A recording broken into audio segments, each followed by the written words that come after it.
une production du Studio SF. Bienvenue au Sans Filtre, le podcast où on parle de ce qu'on veut avec nos invités. That's it. Je suis PH Quentin avec moi, Doom Plante, une légende qu'on reçoit aujourd'hui. Une légende, quelqu'un qu'on a... que j'ai voulu recevoir, qu'on a voulu recevoir depuis le début du podcast. Ouais. On le voit beaucoup à la télévision maintenant, beaucoup à Radio-Canada. Raphaël Jacob, un analyste politique de politique américaine hors pair, là, vraiment un gars qui connaît, qui maîtrise son dossier comme n'importe qui, puis il a un talent avec le verbe comme j'en ai jamais, très rarement vu. Vraiment un grand invité. On a fait 1h30 parce que c'est tout le temps qu'on avait, parce que Raphaël avait une entrevue à la télévision avant et après, puis il nous a réussi à nous squeezer dans son horaire. Comme on dit, mais on aurait pu faire facilement 3 heures, 4 heures même, facilement. Donc... un gars qui en a long à dire, en fait, sur chacune des questions qu'on lui posait aurait pu être un cours magistral. Donc, on va essayer de le revoir quand l'actualité politique américaine, on s'entend, est assez mouvementée tout le temps. Donc, on ne manquera pas d'occasion de le réinviter, ça, c'est sûr. Donc, l'idée à la base du podcast, c'était de parler de la récente guerre peut-être entre les États-Unis et l'Iran, du moins les frappes américaines en Iran, la riposte iranienne, Israël dans le milieu de tout ça. Essayer de comprendre ce conflit-là, revenir en arrière un petit peu aussi pour comprendre mieux le contexte, les origines de ce conflit-là. Je me permets un petit éditorial. On n'a pas beaucoup parlé du conflit israélo-palestinien comme tel, puis de la situation à Gaza. Puis avoir eu plus de temps, moi, c'est certainement un sujet que j'aurais aimé qu'on aborde davantage. Puis je trouve ça dommage aussi à quel point dans les médias traditionnels, on en parle peu, ou du moins on en parle tout le temps d'une manière très prudente et très nuancée, entre guillemets, sans vraiment adresser l'éléphant dans la pièce qui est un peuple au complet qui souffre, puis qui meurt de faim, puis qui meurt littéralement. Donc, je voulais le dire en intro parce que on n'en parle pas beaucoup dans le podcast, mais pour moi, c'est important de le dire que ça n'a pas de bon sens ce qui se passe, puis that's it. Fait que, that's it. T'es-tu à l'aise avec mon éditorial? Oh, oui, tout à fait à l'aise avec ça. Moi, je suis d'accord avec toi. Et sinon, on parle un petit peu de l'avenir du Parti démocrate avec Raphaël. Il nous donne un petit peu sa vision de la situation, qu'est-ce qu'il voit, qui s'en vient pour ce parti-là qui est en grande remise en question. Évidemment, on parle probablement trop de Donald Trump, parce qu'on parle toujours trop de Donald Trump, mais c'est tellement une figure importante que c'est immanquable d'en parler quand on parle de tous ces enjeux-là. Un invité hors pair, comme on mentionnait au début, c'est sûr que je veux qu'on le reçoive à nouveau. Ça a été un grand plaisir. J'espère que vous allez aimer le podcast autant qu'on a aimé le faire. Bon épisode. Bonne écoute. Le podcast d'aujourd'hui est présenté par Altitude Sport, qui est une boutique en ligne d'équipements et de vêtements de plein air. C'est une entreprise canadienne basée à Montréal. C'est une entreprise qu'on aime beaucoup, qu'on utilise personnellement. Absolument. Ils ont plus de 40 ans d'expérience dans le domaine. Puis aujourd'hui, ils nous ont proposé un petit jeu. Je donne une mise en situation à PH et il me dit quel équipement de sport il aurait besoin. Puis là, on n'a pas briefé, on ne s'est pas briefé. On ne s'est pas briefé. Tu fais une compétition de trail. OK. Le départ est à 5 heures du matin. Il fait quand même frais et humide. Mais l'affaire, c'est que ça prévoit se réchauffer drastiquement dans la journée. Mm-hmm. Donc, il va possiblement faire très chaud et humide dans la journée. Mais il y a un col assez haut où c'est très venteux. Où c'est très venteux. Comment tu t'habilles? OK. Première chose, définitivement une veste d'hydratation pour le trail. Une veste qui est capable aussi de traîner, d'avoir un sac à dos, une lampe frontale. Après ça, j'aurais une genre de petite casquette qui est, une visière. Fait que rien en haut. Je pense que j'irai en short parce que tu gèles pas de toute façon du bas des jambes quand il fait 12. Mais surtout, et c'est là la chose intéressante, une coquille imperméable et anti-vent était bueno. Wow! J'ai bien répondu. Relevé le défi. J'ai relevé le défi. Altitude Sport, ce qui est vraiment de la bombe, ce qui fait que moi, j'y retourne tout le temps, non seulement le choix au-dessus de 400 entreprises, mais c'est surtout la rapidité de livraison. En fin de semaine, j'ai le demi-marathon de Lévis au moment où on enregistre ça, là, et j'avais besoin de bouteilles d'hydratation à tenir dans mes mains. J'ai eu aucune inquiétude quand les commandants, aujourd'hui, lundi, y allaient arriver à temps pour mon demi-marathon. Puis comme de fait, ils sont supposés arriver demain, mardi. Magasiner sur Altitude Sport et économiser jusqu'à 20% sur la première commande avec le code sans filtre. Alors, toutes les informations sont dans la description. Alors, je vous encourage fortement à cliquer sur le lien. Équipez-vous, ça en vaut la peine. Let's go! Clic, clic, clic, clic, clic, clic, clic, clic. Salut, on vous dérange pas longtemps pendant votre podcast parce qu'on veut vraiment vous parler de Tréma. Tréma, en fait, c'est le premier café latte en canette québécois. Fait avec du lait d'ici, disponible dans les épiceries comme Métro, les Couche-Tard. Fait que rendez-vous! Ça va-tu, Louis? Ben, moi, je suis juste ici pour que le monde parte. Bon podcast.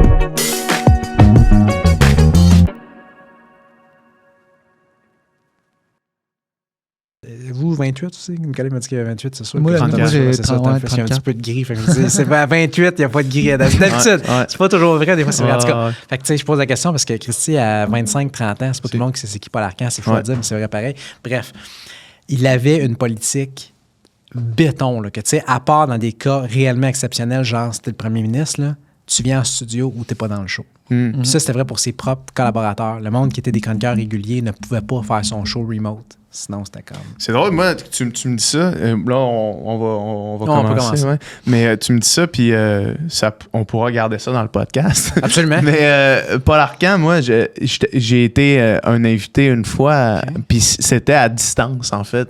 Curieusement. Curieusement, ouais. Mais attention, ça, c'est différent, parce que t'es pas un collaborateur régulier. OK, c'est ça. Non, c'est ça. Des fois, tu peux pas t'attendre à ce que la personne se déplace. Je comprends. Mais quand t'es dans le staff, normalement, fait qu'il t'avait fait, par curiosité, c'est sur quoi? En fait, longue histoire, là, moi, j'ai fait Occupation Double là, maintenant 8 ans, je pense. Puis, on dit-tu félicitations pour... Non, pas du tout. En fait, le contraire, d'une félicitation.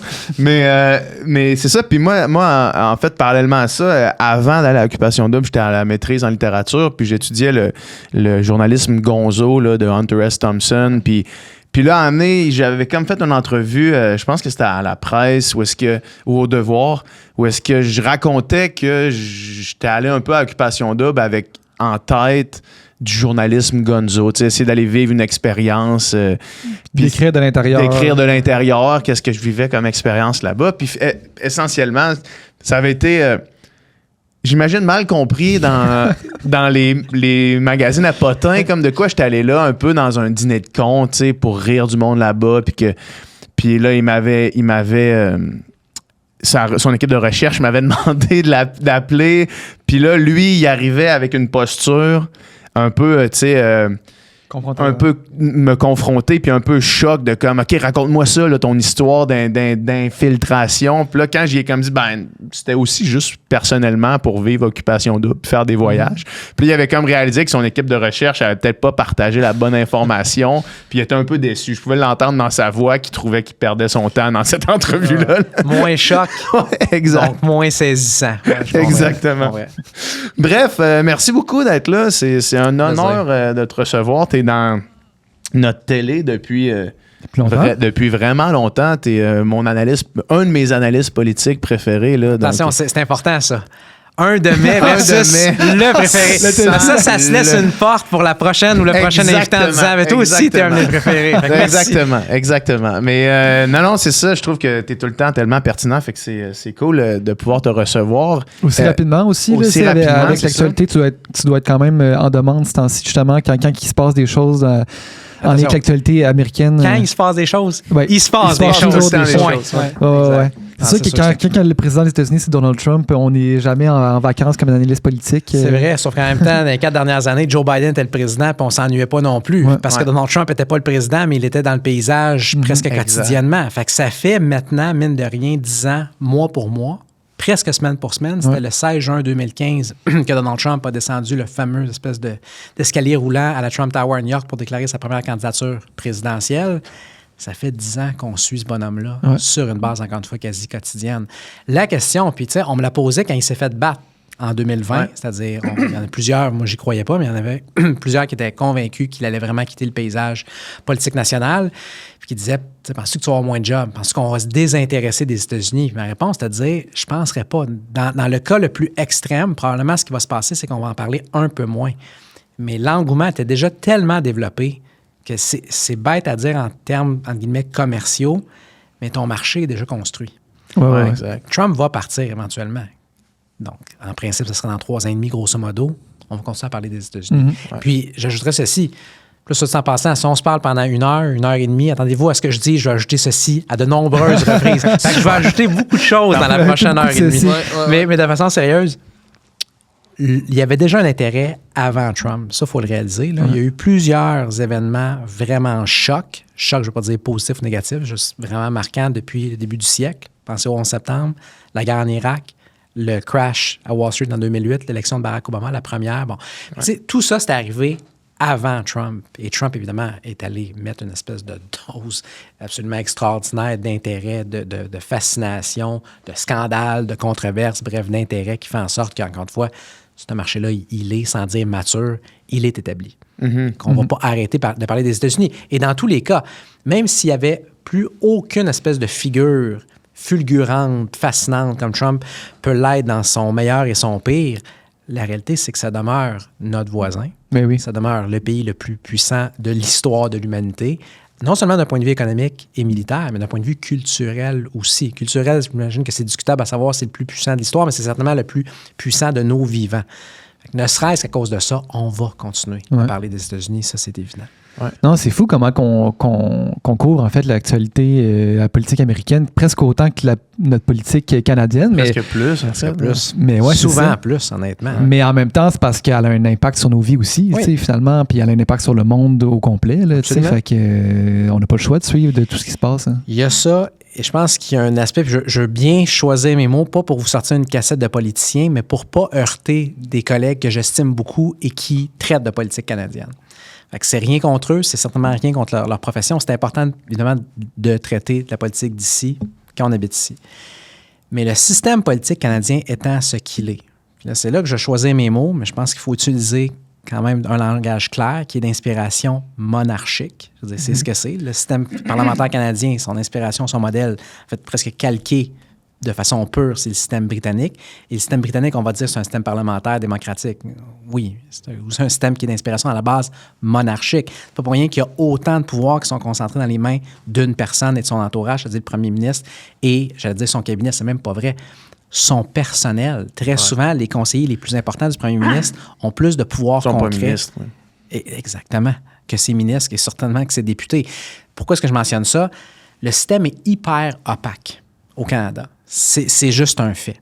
Okay? C'est pas opaque, on s'entend comme la Russie ou la Corée du Nord. Je suis pas en train de dire que c'est une dictature loin de là. Je suis juste en train de dire qu'aux États-Unis, les pouvoirs sont beaucoup, beaucoup plus fragmentés.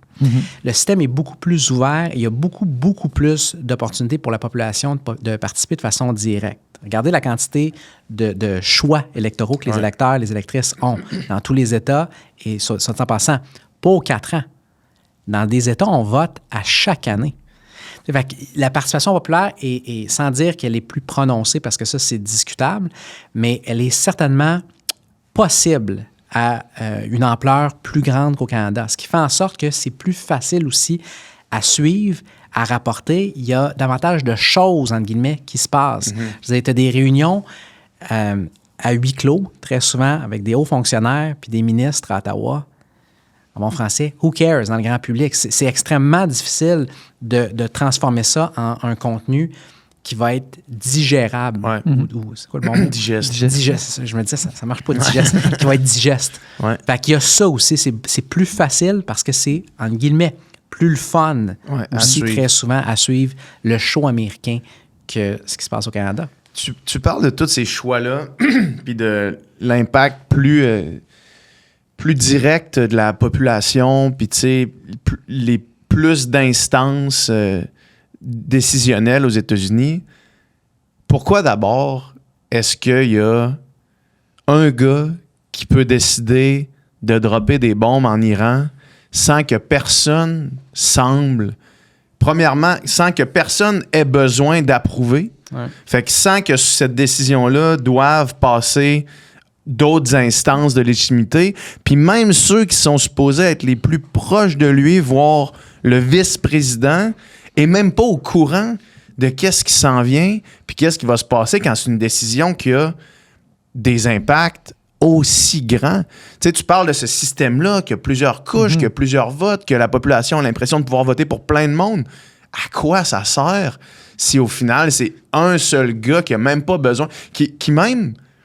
Puis là, le monde, je pense qu'ils savent, le monde qui écoute le podcast savent qu'est-ce que je pense de Donald Trump, mais que même lui, il dit « Nobody knows what I'll do », puis là, genre, qui joue un peu avec lâcher des bombes sur un pays. Pourquoi il y a juste une personne qui peut décider s'il y a tout ce système-là? À quoi il sert le système s'il ne peut pas régir tout ça? Je vais prendre la première de ta question.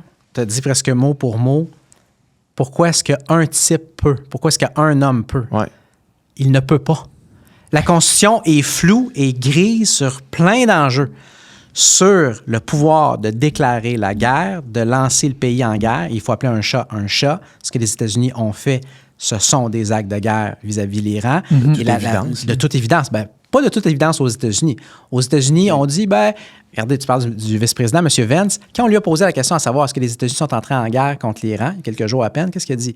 Il a dit, on n'est pas en guerre contre l'Iran, on est en guerre contre le programme nucléaire de l'Iran, comme si on pouvait être en guerre avec un programme. Dans tous les cas, c'est disputé aux États-Unis à savoir est-ce que ce sont des actes de guerre, mais faites l'exercice inverse une seconde. Si c'était 3 sites sur le sol américain qui avait été ciblé par des bombes de l'armée iranienne, est-ce qu'il y a un seul doute raisonnable que le gouvernement américain catégoriserait ça de façon claire, sans équivoque, comme des actes de guerre? Évidemment que la réponse est non. Donc, ce sont des actes de guerre et le président n'a pas le droit d'agir comme il l'a fait. Donc, j'allais dire que la Constitution est floue sur bien des enjeux, sur le fait de lancer des hostilités militaires, de partir en guerre. Le pouvoir est donné de façon exclusive aux élus du Congrès et non au président et à son cabinet. Donc, ça, c'est la première chose. Mais la deuxième, pourquoi est-ce qu'on se passe avec ça? Ce qui se passe avec ça? Ce qui se passe avec ça, c'est qu'on nous sort la même cassette à chaque fois depuis non pas des années, mais des décennies à ce stade-ci. C'est-à-dire, oui, le président l'a fait parce que ses prédécesseurs l'ont fait. Et c'est vrai. Le cabinet de M. Trump, sa porte-parole, ont absolument raison de dire que le président actuel est loin d'être le premier à avoir essentiellement dérobé les pouvoirs du Congrès, se les être appropriés, puis avoir commencé à bombarder, à envahir, à y aller de frappe offensive contre un pays étranger. Mais en même temps, tout ce que ça change, c'est que Bill Clinton l'a fait en Serbie et au Kosovo dans les années 90, de façon illégale également, que Barack Obama l'a fait en Syrie pendant son deuxième mandat, que Donald Trump l'a fait également en Syrie au début de son premier mandat, qu'il l'a fait cette fois-ci, ça ne rend pas tous ces actes-là moins illégaux. Ça les rend juste plus communs. Ouais. Donc, ce sont des actes qui sont rendus communément illégaux et anticonstitutionnels aux États-Unis. Maintenant, la question, ça va être de savoir pourquoi. Pourquoi est-ce qu'on tolère ça? Mais qui est l'entité principale qui tolère ça? L'entité principale qui tolère ça, c'est l'entité qui accepte qu'on lui prenne son pouvoir, c'est-à-dire le Congrès américain. Et la réponse, elle est assez simple. Sans être trop cynique, il faut être réaliste aussi. Les politiciens, de façon générale, je sais que des fois, vous avez des invités qui sont issus de la sphère politique, rien contre eux, c'est davantage quelque chose contre leur profession, mais c'est simplement un fait. C'est documenté depuis des générations et c'est le gros bon sens, là. C'est pas le seul incitatif, mais l'incitatif numéro 1 d'un politicien et d'une politicienne typique, il y a des exceptions comme dans n'importe quoi, c'est d'être élu puis d'être réélu. Une fois que tu es réélu, d'être réélu encore, jusqu'à temps qu'éventuellement tu te dises je regarde mes sondages internes, je risque de me faire battre la prochaine élection, alors je vais sortir en point de presse, puis je vais faire une grande annonce comme quoi j'ai besoin de temps pour ma famille. Ouais. Bon, je veux dire, on connaît la cassette à un moment donné, là. On va l'avoir bientôt arrivé ici. Ouais. C'est possible. Je n'irai pas de prédiction sur la politique québécoise et canadienne, mais c'est pas impossible. Dans tous les cas, pour un membre du Congrès, il y a quelque chose qui est extraordinairement risqué politiquement pour sa carrière politique, de voter pour une guerre. Parce que si la guerre, l'intervention, sans que ce soit une guerre énorme, si l'intervention vire au vinaigre, la personne, évidemment, après coup, elle est imputable. Je donne un exemple. une des très, très rares instances depuis la fin de la Deuxième Guerre mondiale où le Congrès s'est prononcé. Maintenant, il y en a qui vont dire que ce n'était pas une déclaration de guerre, peut-être, mais au moins, il y avait eu un vote dans les deux chambres du Congrès pour autoriser le président à utiliser l'armée en sol étranger. C'était à l'automne de 2002. Au Sénat, à la Chambre, on a voté pour autoriser au président Bush, donner l'autorité au président Bush d'utiliser la force s'il le souhaitait en Irak. Une des personnes qui a voté pour cette autorisation-là en octobre, je viens de mémoire, 2002, était une certaine Hillary Rodham Clinton, sénatrice à l'époque de l'État de New York, sénatrice démocrate. La moitié à peu près du caucus démocrate avait voté pour la guerre en Irak. Presque tout le caucus républicain. 6 ans plus tard, Hillary Clinton, en fait un peu même avant ça, 5 ans plus tard, 2007-2008, elle se présente pour la présidence américaine dans des primaires face à un certain Barack Obama. Ouais. Elle et Obama sont très, très, très proches idéologiquement un de l'autre. Pas beaucoup de différence sur les programmes là, entre les deux. Une des différences fondamentales, c'est que lui, qui n'était pas encore un sénateur américain, n'avait pas voté pour la guerre. Il n'avait pas eu l'occasion. Et encore mieux pour lui, on avait des images, des vidéos d'archives de lui qui, à la même époque où elle votait pour la guerre, lui la dénonçait. Et elle ne pouvait pas simplement dire « Oui, j'ai tenu des propos, mais en réalité... » Non, il y a un vote. Un vote, c'est indélébile. Ouais.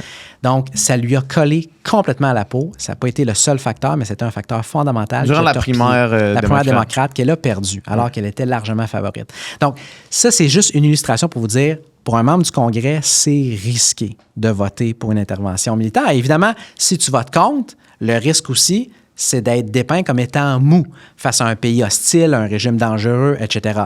Donc, les membres du Congrès, de façon majoritaire, ce qu'ils préfèrent faire depuis maintenant des années, pour ne pas dire encore une fois des décennies, c'est dire au président, vas-y. Vas-y. Ouais. Et c'est ça qui se passe présentement. Donc, il n'a pas le droit d'agir, mais il le fait. Puis, on parle de l'aspect illégal et anticonstitutionnel de la chose.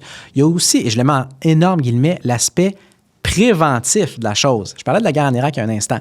Il y a 20 ans, okay, quand vous étiez au primaire, probablement. Pas beaucoup plus vieux que vous, mais dans ces âges-là, la différence, elle compte. Oui, quand même. Début secondaire, quand même.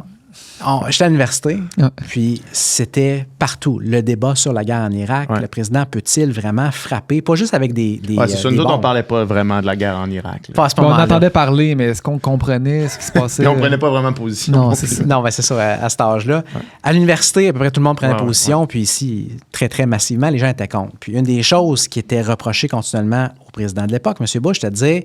L'Irak n'a jamais attaqué les États-Unis. L'Irak n'a jamais, de façon sérieuse, menacé d'envahir et d'attaquer, en sol américain, les États-Unis. Donc, comment est-ce qu'on peut non seulement lancer des bombes, mais carrément envoyer des dizaines de milliers de soldats dans une invasion terrestre contre ce pays-là qui ne nous a pas attaqués? Et c'était tellement vu comme étant novateur et radical comme approche qu'on avait donné le nom « Doctrine Bush ». C'était une doctrine, tellement c'était encore une fois spécial à l'idée de commencer à se lancer dans des guerres, entre guillemets, préventives, proactives. Ouais.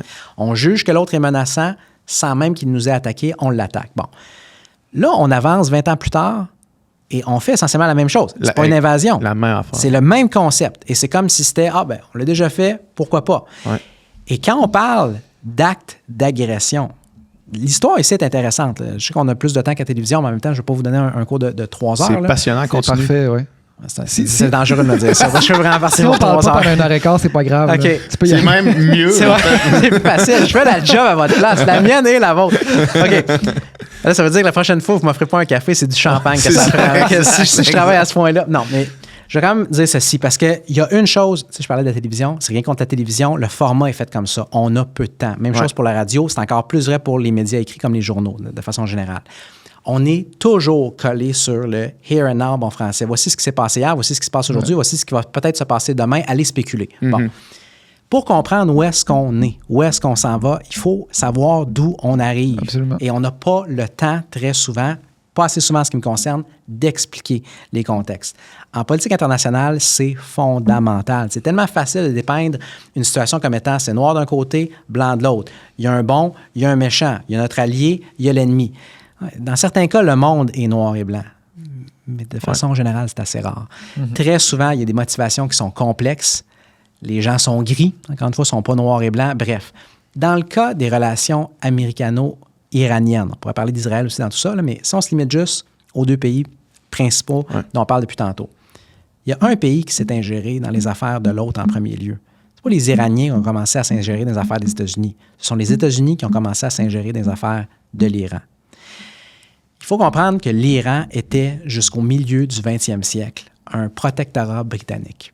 En 1900, ça c'est connu à peu près personne, et c'est tellement important de comprendre, de le savoir. En 1909, la compagnie BP, vous connaissez British Petroleum, une des plus grandes compagnies pétrolières au monde depuis un peu plus d'un siècle. BP s'appelait en fait à l'époque la compagnie pétrolière anglo-perse. Quand ça? En 1909, au début du 20e siècle. Okay.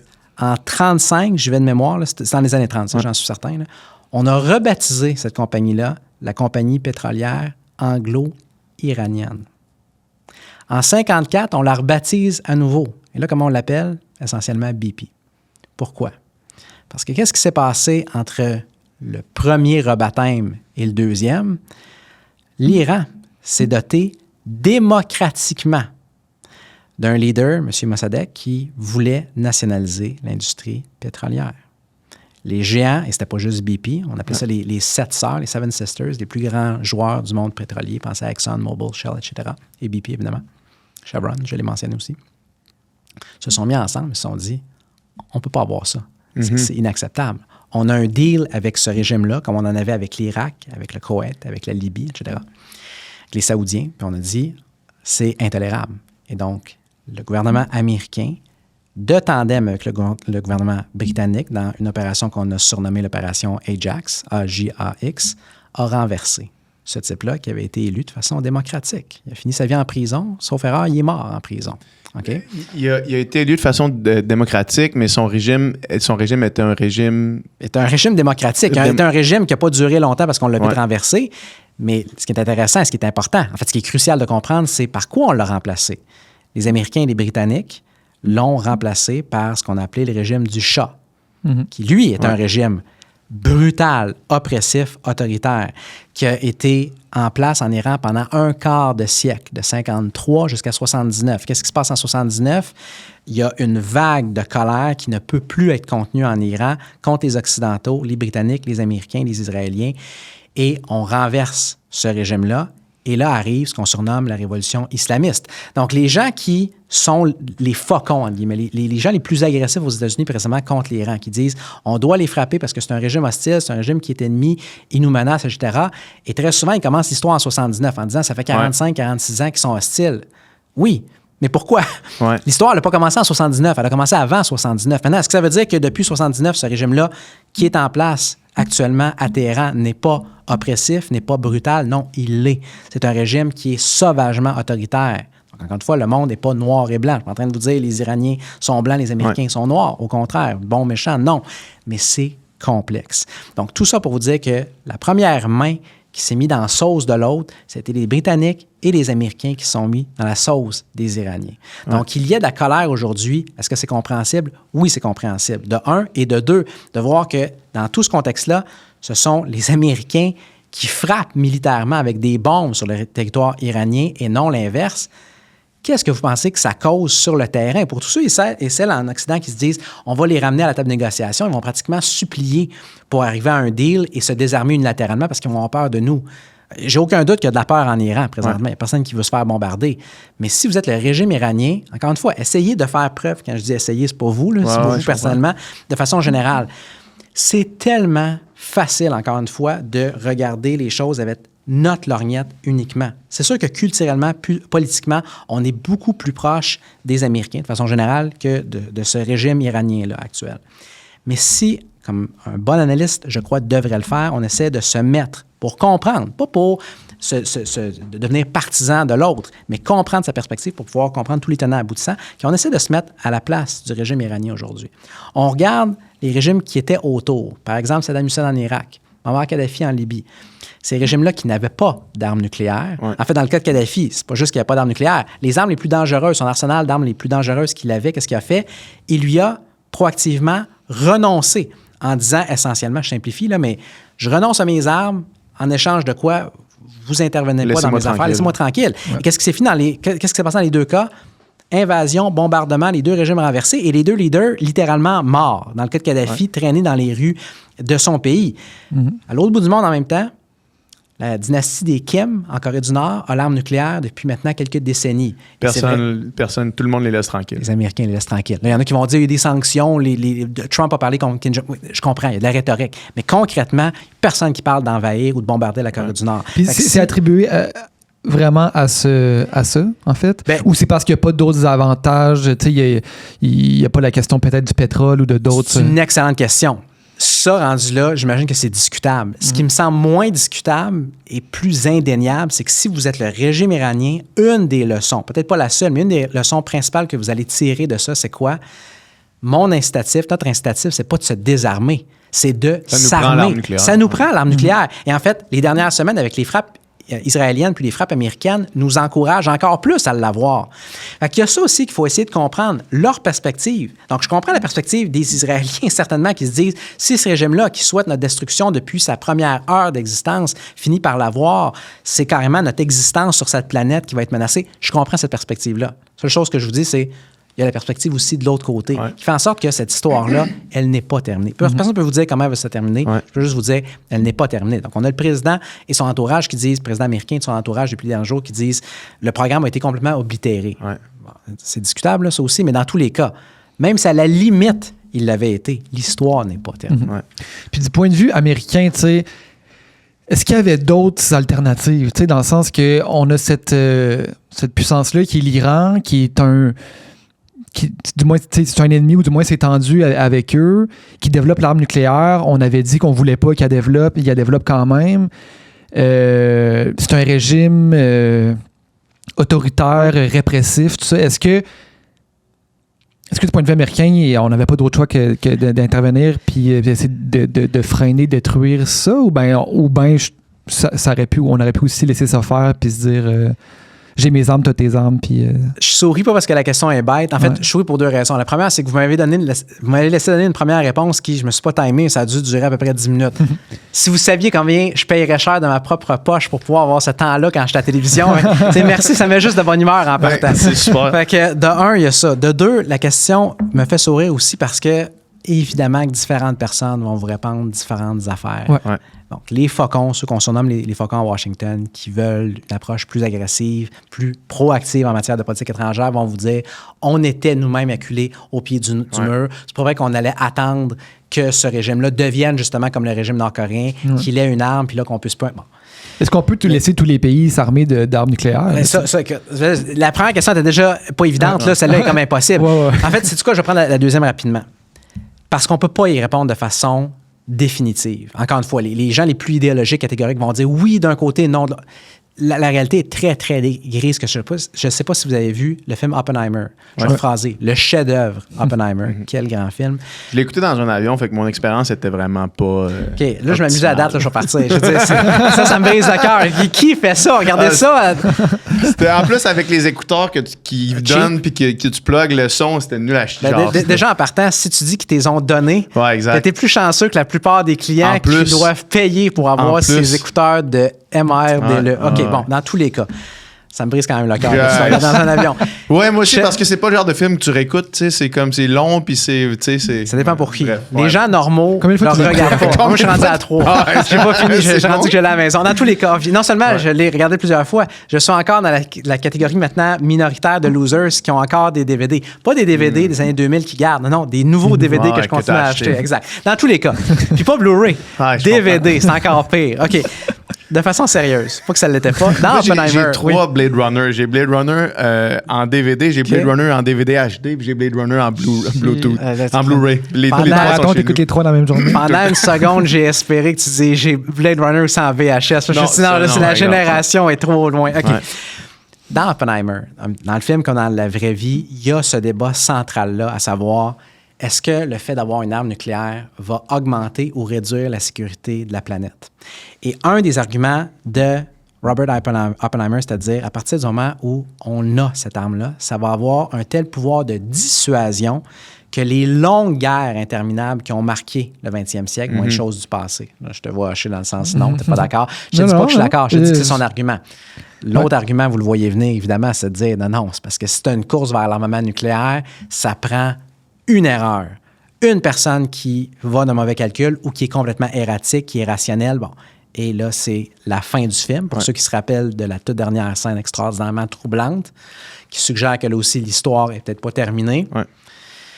Bon, ça prend pas un génie pour comprendre comment ça peut finir. Fait qu'il y a cette question-là qui n'est pas évidente. La première question que tu avais posée avant ça, c'est de savoir, est-ce qu'il y avait une alternative? Est-ce que les États-Unis auraient pu faire autre chose? Oui, ils auraient pu faire autre chose. Et ce qui est intéressant, c'est que quand tu entends M. Trump parler depuis les frappes qu'il a ordonnées, il dit, maintenant, les Iraniens vont avoir un incitatif à revenir. Non, pas à revenir, à venir à la table de négociation. Mais c'est ça le point. Les Iraniens, avant les frappes américaines et israéliennes qui ont précédé, étaient à la table de négociation. Il y avait de la diplomatie entre les Américains et les Iraniens. Maintenant, Trump va dire, on leur a donné 60 jours. À 61 jours, on ne s'était pas entendu, donc on avait le droit de les bombarder. OK, le droit, premièrement, encore une fois, non, il n'y avait pas le droit, mais disons qu'il y avait le droit. Le simple fait, c'est quand même qu'il y avait encore le potentiel de négocier. Les Iraniens n'avaient pas renoncé à la négociation. Et au final, qu'ils veuillent négocier maintenant ou il y a 3 mois, qu'est-ce qu'on espère vraiment obtenir de façon réaliste du côté américain? Pourquoi est-ce que je pose la question? Parce qu'en date d'aujourd'hui, je serais vraiment intéressé que qui que ce soit dans une position d'autorité me montre de façon claire en quoi un accord réaliste à l'heure actuelle entre le régime iranien et le gouvernement américain pourrait ressembler à quelque chose de vraiment foncièrement différent de l'accord que Trump lui-même a déchiré sur le nucléaire iranien dans son premier mandat. L'accord que Barack Obama avait paraphé, Trump fait campagne la première fois en disant « je vais le déchirer », est élu, le déchire. OK, donc est-ce qu'on revient à la case départ ou est-ce qu'on fait quelque chose de vraiment nouveau où l'Iran y va de concessions beaucoup plus importantes? En date d'aujourd'hui, il y a à peu près rien qui nous permet de conclure qu'on se dirige, on se dirigerait ou on se dirigeait ou on se dirigera, je vais faire tous les temps de verbe, vers un accord qui aurait été vraiment, vraiment différent et beaucoup plus avantageux pour les Américains. Fait qu'encore une fois, qu'est-ce qu'on fait présentement? À quoi ça sert? C'est vraiment une question ouverte. Ouais. Encore une fois, c'est pas fini. Puis, les Iraniens, quels sont leurs... En ce moment, c'est quoi leur objectif? C'est quoi qu'ils veulent faire en ce moment? C'est quoi qu'on peut imaginer qu'ils veulent faire? C'est quoi la posture qu'ils ont dans ces négociations-là? Qu'est-ce qu'ils veulent laisser? Qu'est-ce qu'ils veulent garder? J'ai de la misère à saisir cette partie-là. Quand tu parles des Iraniens, tu parles du régime iranien? Du régime iranien. Parce que surtout dans un régime de la sorte, dans un pays de la sorte, il y a un débat à savoir est-ce que le régime parle vraiment au nom de la population? Là, bon. Si on parle du régime iranien, c'est pas évident. Qu'est-ce qu'il veut? Puis tu sais, c'est pas un régime qui est complètement monolithe. Là non plus, je suis pas sûr. Monolithe ou monolithique? Monolithique. Un monolithe, c'est un nom. Ouais, un monolithique, c'est l'adjectif. Okay. C'est quand même pas si pire, celle-là, je me suis quand même repris moi-même. C'est un bon mot, par exemple. Bravo. Quand même. Je pense pas qu'au Scrabble, ça vaut tant que ça, par exemple. À part peut-être le Q. Ouais. Il est long, c'est qu'il est long. C'est plus que 7 lettres, mais en tout cas, tu pourrais y arriver quand même. Ouais, ça serait difficile, ça aussi. Dans tous les cas, je peux pas faire ça à la télévision. Si je commence à partir sur une tangente, c'est sûr, je me fais rappeler à l'heure. Ça prend pas 30 secondes avant que ça arrive. OK. Dans tous les cas, peut-être une raison en même temps pourquoi on fait ça de façon plus scindée à la télévision. Ça évite les impertinences comme celle que je viens d'avoir. OK, donc, c'est pas un régime qui est complètement monolithique non plus. Donc, c'est pas évident et c'est opaque aussi comme système. Ouais. Fait qu'est-ce qu'ils veulent vraiment? Je vais répéter ce que je vous ai dit tantôt. C'est-à-dire que je pense que l'incitatif qu'ils ont, c'est de continuer vers un armement et non pas un désarmement. Ouais. Maintenant, est-ce qu'il pouvait y avoir quand même une certaine volonté de bonne foi à, par exemple, négocier une fin ou une réduction des sanctions qu'on impose aux Iraniens depuis longtemps, au régime iranien, au pays? Oui, potentiellement. Est-ce qu'il y a un intérêt pour certains, je ne dis pas tous, mais certains au sein de ce régime-là, de voir les tensions réduites? Oui. En même temps, et c'est là que ça devient super complexe, comme pour à peu près n'importe quel régime, surtout de cette nature-là, il y a un incitatif constant à garder un climat de conflit constant avec l'ennemi juré qui est Israël et que sont les États-Unis. Ouais. Parce qu'évidemment, quand vous avez cet ennemi, cette menace-là constante, ça aide à coaliser une partie non négligeable de la population derrière vous. Et ça dit en passant, je comprends que ce n'était pas la question, mais ça, je le mentionne proactivement. On a, moi, je vais être peut-être trop généralisateur là-dessus, là, mais on a une fâcheuse tendance en Occident de façon générale à sursimplifier espèce de dichotomie démocratie versus dictature en disant il y a blanc d'un côté, noir de l'autre, puis encore une fois, c'est dichotome, c'est binaire. T'es 100% un, t'es 100% l'autre. La réalité n'est pas aussi simple que ça. Maintenant, est-ce qu'il y a une équivalence morale parfaite? Non. Avoir à choisir, est-ce que mes droits comme individu sont davantage protégés aux États-Unis, au Canada ou en Iran? poser la question, ça revient un petit peu à y répondre. Sauf qu'en même temps, est-ce qu'un régime dictatorial, un régime autoritaire peut complètement, sur le très long terme, se permettre d'ignorer les préférences de sa population? Mais la réponse, c'est qu'il peut essayer, mais il va jouer avec le feu. Et un régime autoritaire qui joue avec le feu avec sa propre population, vous savez qu'est-ce qu'il risque? Il risque pas de se faire battre aux élections lors de la prochaine élection. Il n'y a pas d'élection libre et ouverte.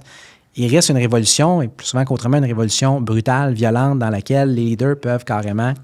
On a vu le cas de Kadhafi, etc., que je mentionnais il y a un instant.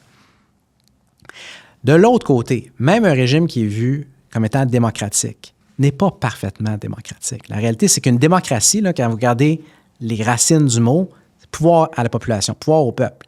Nommez-moi un pays dans le monde, que ce soit aujourd'hui, il y a 50 ans, il y a 200 ans, qui opère vraiment complètement avec cette approche-là. Ça n'existe pas. Peut-être que ça n'existera jamais dans l'histoire de l'humanité, on verra.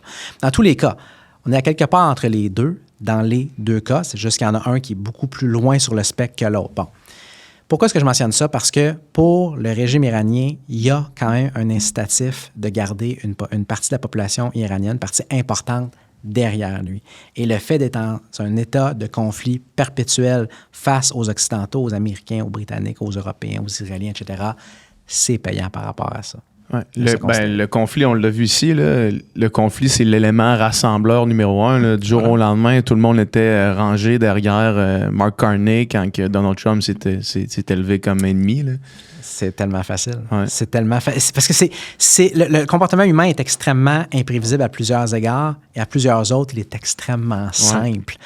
Et ça, l'espèce de tribalisme animal, stupide dans le sens où il y a très, très peu de réflexion, c'est une espèce de réflexe d'instinct animal de dire « ma tribu, j'appartiens à une tribu. Pourquoi j'appartiens à une tribu? Parce que seul dans la jungle, je ne peux vraiment espérer survivre. Donc, je me joins à un groupe. Mon groupe est menacé par un autre groupe. Qu'est-ce que je fais? Je me rallie au leader de mon groupe. » Puis on le voit à tellement de reprises, dans tellement de sphères différentes de la politique, à la fois au niveau des relations internationales et de la politique interne. Tu sais, tu viens de mentionner l'exemple canadien face à Trump. C'est tellement évident.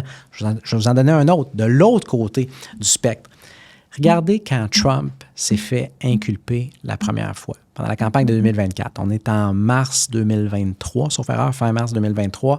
Première inculpation dans la cause, entre guillemets, Stormy Daniels à New York. Bon.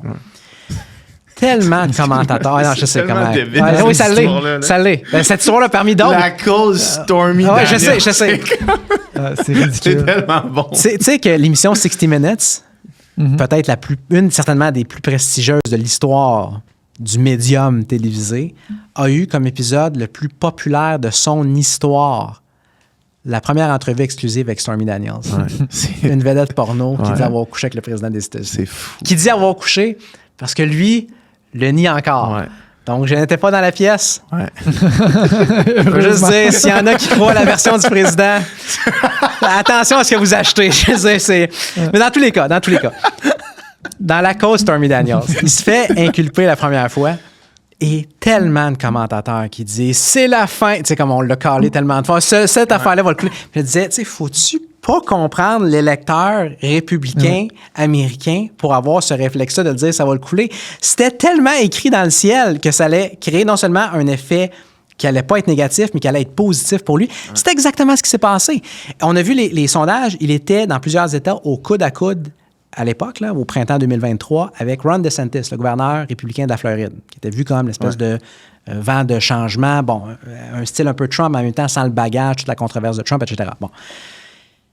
Trump se fait inculper en l'espace de 2 semaines, ça fait Trump monte, DeSantis s'écrase, et DeSantis n'a jamais remonté. Puis quand on lui a posé la question à la fin de sa campagne, pourquoi ça a planté autant que ça? C'est pas qu'il a mené une campagne sans difficulté, clairement, mais il a dit, je pense qu'il a raison sur le fond.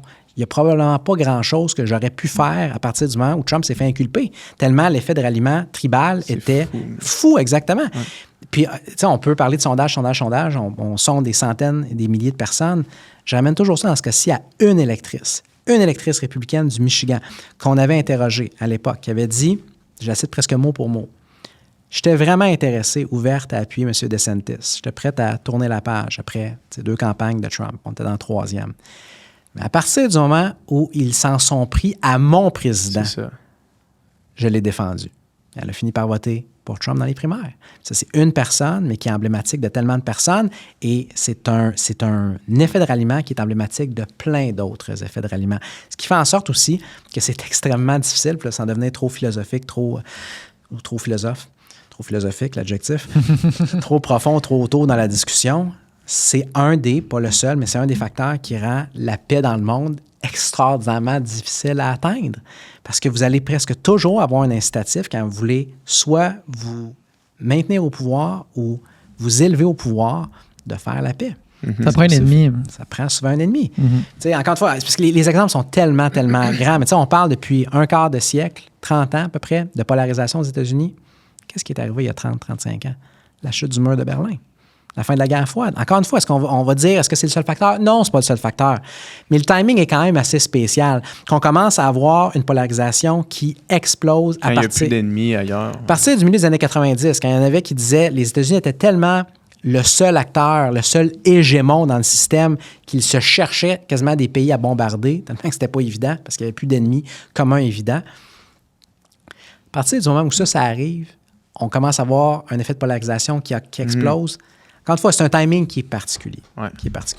Mais pourtant, la base de Donald Trump n'est pas particulièrement pro-guerre. À ce que je sache, il a été élu, en fait, en disant « Moi, je ne me mêlerai pas des conflits étrangers. C'est pas nos problèmes. On ne mettra pas d'argent là-dedans. » Puis là, c'est exactement ce qu'il fait. Finalement, sa base est pas tellement contente avec ça. Il faut faire attention avec ça quand on parle de sa base. Puis là, je le dis pas par manque de respect envers ses électeurs et ses électrices. Je pense qu'encore une fois, il faut faire preuve d'empathie. Quiconque qui dépeint 77 millions de personnes, parce que c'est le nombre de personnes qui ont voté pour lui, comme étant tous des ci puis des ça, des pourris, des imbéciles, on connaît le lexicon. Là. Non, mais des groupes comme, j'entendais les Proud Boys, exemple, ça, qui ont dit, ben là, si tu vas en Iran, nous autres, on t'appuie plus. Puis... On verra par rapport à ça. C'est ça que j'allais mentionner. Quand on regarde l'ensemble de ces personnes-là, ce ne sont pas tous des gens qui sont comme dans un culte, sauf qu'en même temps, je pense que c'est aussi faire dans le déni ou pas comprendre ce qui se passe au sein de ce parti-là, du Parti républicain, depuis la dernière décennie pour ne pas réaliser qu'il y a une dynamique de culte de la personnalité. Et dans un culte, dans n'importe quel culte à peu près, le leader, par définition, ne peut pas avoir tort. Et ce qu'on voit depuis la dernière semaine, c'est une illustration de ça. Des gens qui avaient une position, puis là, je ne parle pas juste des électeurs ordinaires, même des gens qui ont des micros dans l'espèce d'univers médiatique MAGA, là, le mouvement trumpiste, qui se disait complètement opposé à une intervention militaire en Iran et qui, du jour au lendemain, applaudissent le président d'avoir frappé l'Iran parce qu'ils ne peuvent pas se rallier à une cause autre que celle du leader. Et c'est ça qui est, pour plusieurs, inquiétant, d'autres, d'un point de vue presque simplement de psychologie humaine, fascinant, de voir à quel point ce type-là peut faire en sorte qu'on se contorsionne idéologiquement juste pour continuer à l'appuyer. Il dit blanc un jour, blanc. Noir le contraire, noir. Rouge, le surlendemain, ça devient rouge. Et beaucoup, pas tous encore une fois, mais beaucoup de ses supporters vont le suivre à peu près, peu importe ce qu'il fait. On l'a vu évidemment suite aux élections de 2020, l'insurrection au Capitole, où son taux d'approbation au sein de l'électorat républicain n'a à peu près pas bougé. Maintenant, on dira que ça, c'était pas une différence idéologique, peut-être pas, mais il reste qu'il a quand même été responsable d'actes qu'on n'aurait jamais pensé voir aux États-Unis, et on l'a quand même suivi. On a continué à le suivre en bloc. Là, maintenant, pour ce qui est des frappes, est-ce qu'il contrevient à sa propre philosophie? Il y en a qui vont vous dire non, qui avait toujours dit qu'il était contre le fait que l'Iran ait l'arme nucléaire. C'est vrai, mais il a aussi toujours dit qu'il était contre les interventions militaires au Moyen-Orient, le fait de jouer le gendarme de la planète, c'est ce qui est exactement ce qu'il a fait. Donc, on n'est pas à une contradiction près et on n'est pas à une contorsion près, mais encore une fois, sa base largement le suit. Donc, est-ce qu'il y avait une division, une fracture très importante avant les frappes? Oui. Est-ce qu'il y en a une très importante depuis les frappes? Non. En même temps, au sein de son cabinet, il y a vraiment de la bisbille. Mme Gabbard, que lui a nommée pour diriger les services de renseignement, avait dit sous serment que selon elle et selon les services de renseignement américains, le régime iranien n'était pas prêt d'avoir une arme nucléaire. Elle a dit également qu'elle était farouchement contre le fait d'intervenir. Bon, là, présentement, on met un beau visage là-dessus. On dit tout le monde s'entend bien, mais la réalité, c'est que si Trump continue à se mettre le bras dans l'engrenage, si on commence à avoir vraiment une incursion, là, qui n'est pas 2-3 frappes à gauche puis à droite, là, mais quelque chose vraiment qui s'éternise dans le temps. On n'est pas là pour l'instant. Mais si on se dirige là, ça va être difficile, je crois, à l'interne de garder ça comme étant harmonieux. Mais regardez ce que Trump a essayé de faire. C'est pas fou d'un point de vue stratégique. C'est de dire, dans le Parti républicain d'aujourd'hui, il y a encore cette vieille garde orthodoxe qu'on surnomme néoconservatrice. Là. Je vous parlais de la doctrine Bush tantôt, c'est-à-dire on intervient, ça prend un gendarme de la planète, il faut que ça soit nous. On peut autoriser aucun autre gouvernement, aucun autre pays d'être un rival vraiment comparable à nous. Donc, il faut agir pour prévenir ça, etc., etc.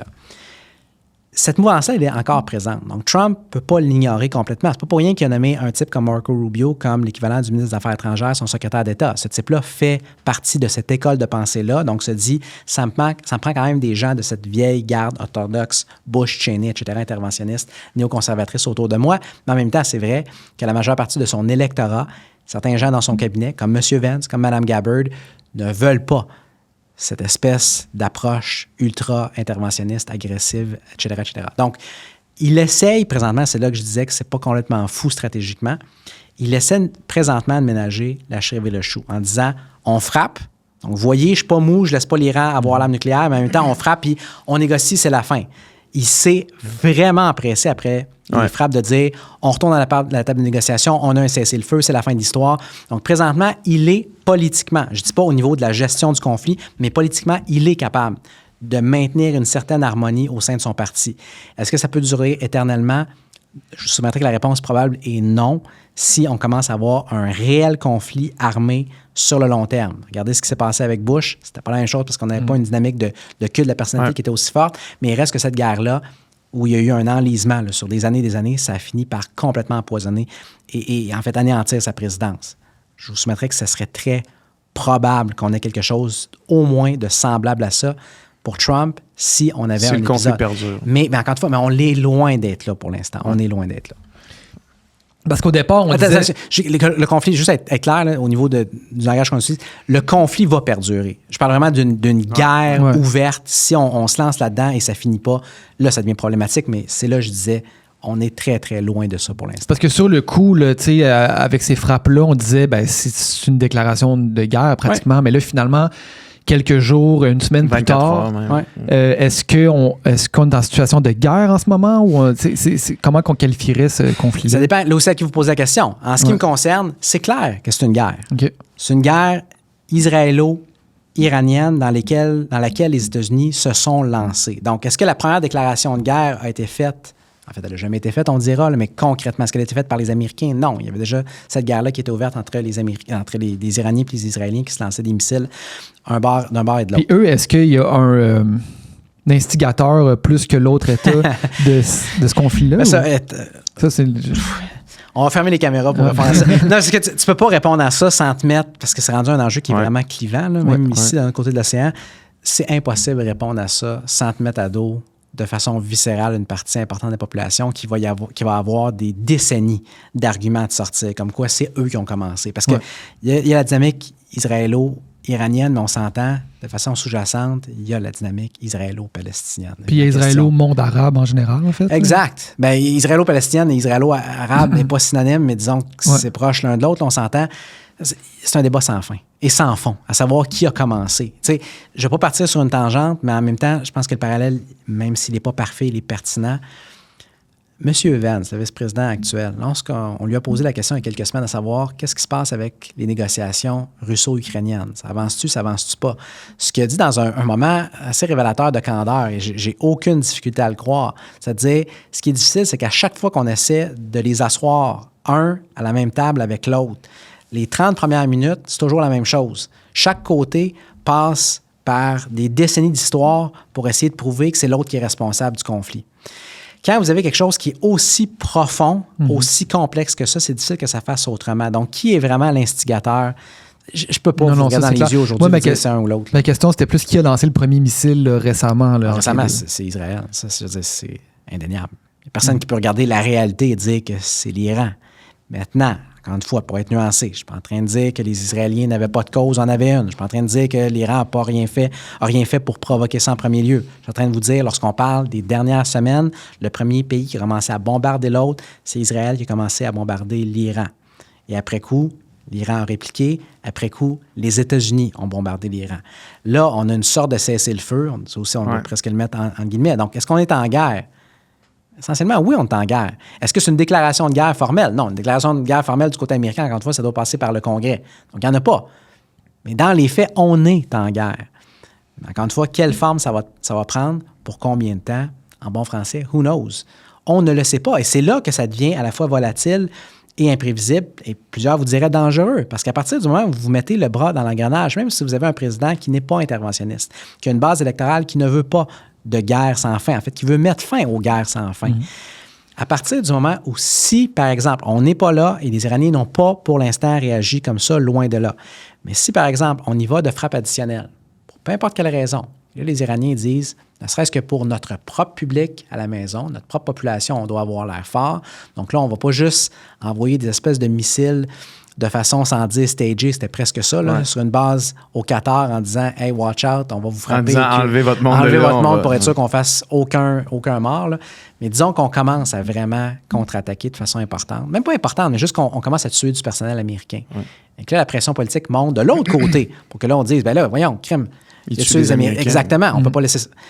C'est là que ça devient potentiellement encore plus volatile, dangereux. On n'est pas là, mais c'est l'histoire de l'humanité. Oublie l'histoire des États-Unis. L'histoire de l'humanité est tellement truffée de conflits et de guerres où, au début, on disait de part et d'autre, ça ne durera pas longtemps. Non, ça ne peut pas durer longtemps. Peut-être que l'exemple le plus tragique et le plus frappant de ça, c'était la Première Guerre mondiale. On était à la fin 1914. La guerre a commencé automne, été, techniquement, là, ou 1914, 2014, tout un lapsus. Et été 1914, fin de l'été, on a vraiment, vraiment commencé les hostilités au début de l'automne. À la fin 1914, les Français et les Allemands se disaient tous les deux, ça ne peut pas durer. Il ne peut pas y avoir ce degré de souffrance et de folie humaine-là sur une longue échelle de temps, c'est impossible. Donc, on s'attend, de part et d'autre, à ce qu'au printemps, au plus tard, et probablement que ça ne se rendra même pas au printemps. Au printemps 1915, ça va être réglé, cette affaire-là. Ce qui a mis fin à cette guerre-là, le facteur principal, vous savez, c'est quoi? On appelait ça la grippe espagnole. S'il n'y avait pas eu la grippe espagnole en 1918, qui a fait plus de morts, considérablement plus de morts que les soldats, que la guerre en tant que telle, on ne sait pas quand ça serait terminé. Évidemment, ça se serait terminé, je présume, tôt ou tard, là, mais on était rendu en 1918 et c'était pas fini. Ouais. Fait que tout ça pour dire qu'à partir du moment où vous mettez le bras dans l'engrenage, qui sait quand, comment ça va finir? Moi, j'imagine que tu vas pas t'aventurer là-dessus pour les raisons qu'on a mentionnées juste avant, là, mais il me semble qu'il y a quelque chose... Il y a quelque chose que moi, je comprends pas dans la relation internationale avec Israël. Il y a quelque chose que je suis pas capable de saisir, puis je comprends qu'il y a une information qui me manque parce que je comprends pas la position de la communauté internationale auprès d'Israël. La quoi? La communauté internationale, ça existe? Ouais, la communauté occidentale. Non, la communauté occidentale. Mais attention. Ou la communauté de l'OTAN, mettons. La nuance est quand même importante. Oui, je comprends. Je te laisse continuer. Ouais. Mais je comprends pas l'appui envers Israël et le refus de critiquer ou de punir, là, ou je ne sais pas quel mot j'aimerais utiliser, ou même inversement, non seulement le refus de critiquer, mais aussi les États-Unis qui, au final, sautent à la défense d'Israël, qui, eux, ont lancé les premières bombes la semaine passée. Puis j'entends ce que tu dis c'est un conflit extrêmement complexe qui recule à des centaines d'années, là, qui s'est développé avec qui a fait la première chose, puis une empilade de différents moments charnières qui ont mené où est-ce qu'on en est aujourd'hui. Mais les faits d'aujourd'hui sont ce qu'ils sont. Puis j'ai vraiment de la difficulté à comprendre la position internationale par rapport à Israël. Peut-être que tu peux occidental. Ou non... Occidental, excuse-moi. Que tu peux ou non m'éclairer sur ça. OK. sur cette position-là? Je vais le faire avec plaisir. Je vais essayer de le faire avec plaisir parce que c'est difficile. Avant, je vais quand même me permettre un autre petit commentaire sur la Russie puis l'Ukraine. Oui. Quand on parle de communauté internationale, jusqu'à un certain point, c'est controversé. Je ne le dis pas pour être controversé, parce qu'on voudrait croire en diplomatie que c'est une chose qui est presque uniforme, qui existe. C'est discutable. Je comprends. Dans la mesure où, si vous regardez justement le conflit russo-ukrainien, qu'est-ce qu'on a dit et répété, de notre côté, entre guillemets, notre côté du conflit, dans les premières semaines, les premiers mois de ce conflit-là. Le monde est uni contre la Russie. Non. L'Occident est uni contre la Russie. Si le monde était vraiment uni contre la Russie, les sanctions, qui ne fonctionnent pas depuis 3 ans et demi, auraient fonctionné beaucoup plus tôt. En fait, fonctionneraient probablement point. C'est pas le cas. Fonctionnerait au moins d'un point de vue économique. Il y aurait un débat à savoir est-ce que ça le fait reculer de façon militaire, M. Poutine, mais au moins ça fonctionnerait économiquement. Ça ne fonctionne même pas vraiment de façon économique parce qu'encore une fois, la Russie a des pays qui soit sont des alliés, soit sont des copains, ou soit sont neutres présentement et jouent un petit peu des deux côtés. On peut penser notamment, évidemment, à l'Inde. Bon. Fait qu'il faut faire attention. Les sanctions sur la Russie, ce que ça a donné, c'est des yachts qui ont été saisis puis qui sont que Luc Poirier va acheter. Là, Ils sont peut-être pas assez chers pour Luc Poirier. C'est peut-être trop cheap pour lui. Non, mais ça, c'est extraordinaire ce que ça a donné. Vous savez qu'est-ce que ça a donné? La saisie de yachts d'oligarques. Ça a donné à plein de gens en Occident, dans des positions d'autorité et d'influence, l'occasion de se vanter. De dire, regardez comment c'est extraordinaire ce qu'on est en train de faire. Regardez comment... Dans les faits. Faut-tu pas comprendre? Faut-tu pas comprendre le régime de Vladimir Poutine pour penser que parce que vous allez commencer à saisir des yachts des oligarques, ce régime-là va reculer? Je dis, c'est incroyable le niveau d'incompréhension. Donc, dans tous les cas, je le mentionne, le parallèle, encore une fois, parce qu'il me semble pertinent pour ce qui est de ce qui se passe avec Israël. Israël est appuyé par une partie non négligeable de la communauté internationale, mais est également détesté par une autre partie très considérable de cette même communauté-là. Même chose pour les États-Unis. Bon, ça, c'est la première chose. Deuxième chose, pourquoi est-ce que les États-Unis sont des alliés indéfectibles depuis maintenant, 80 ans, grosso modo, depuis essentiellement la fin de la Deuxième Guerre mondiale, la fin des années 40? C'est là que ça devient complexe. Premièrement, il y a une question à poser, à savoir, est-ce que vous pouvez trouver, encore une fois, c'est le vous impersonnel, là, c'est pour vous, messieurs, là, est-ce que qui que ce soit peut trouver un seul autre exemple dans l'histoire du système international dans lequel un État qui est aussi petit que ça, à la fois en termes de population et de territoire, on parle en date d'aujourd'hui de près de 10 millions de personnes, grosso modo, sauf erreur, un territoire qui est quoi, la grosseur peut-être du New Jersey, peut-être même plus petit, grosso modo, qui est capable de mener essentiellement, je ne vais pas trop simplifier, mais par le bout du nez, le plus gros acteur de ce même système-là, sur des décennies. C'est incroyable. Donc, la question devient encore plus pertinente, à savoir comment est-ce possible? Qu'est-ce qui se passe?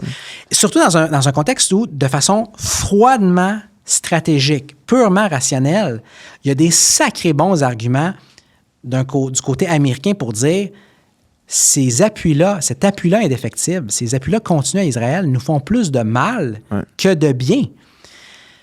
Donc, il y a plusieurs choses. La première composante, c'est souvent une qu'on a beaucoup de misère à comprendre. Elle est en fait de nature religieuse. L'État hébreu, le peuple hébreu, c'est pas un peuple, c'est pas un État comme les autres pour les évangéliques chrétiens. Pour un évangélique chrétien, c'est le peuple choisi, c'est la terre choisie. C'est là où Dieu va revenir. Bon, encore une fois, je simplifie très grossièrement et j'ai aucune espèce de prétention d'être un expert en religion. Ça, c'est assez élémentaire. Les évangéliques chrétiens aux États-Unis, c'est pas une petite partie de la population. C'est à peu près le quart de la population américaine. Puis dans des États qui, électoralement, ont été dans le passé névralgiques, c'est encore plus prononcé que ça.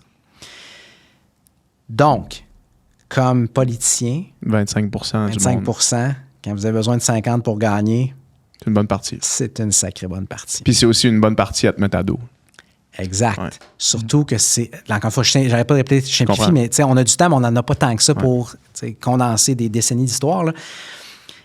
C'est souvent, dans les 30-40 dernières années, une partie de la population de l'électorat qui est extrêmement bien organisée. Donc, c'est une chose d'avoir les nombres, d'avoir le volume. C'est une autre chose aussi, dans certains cas, même plus payante électoralement, d'être organisé.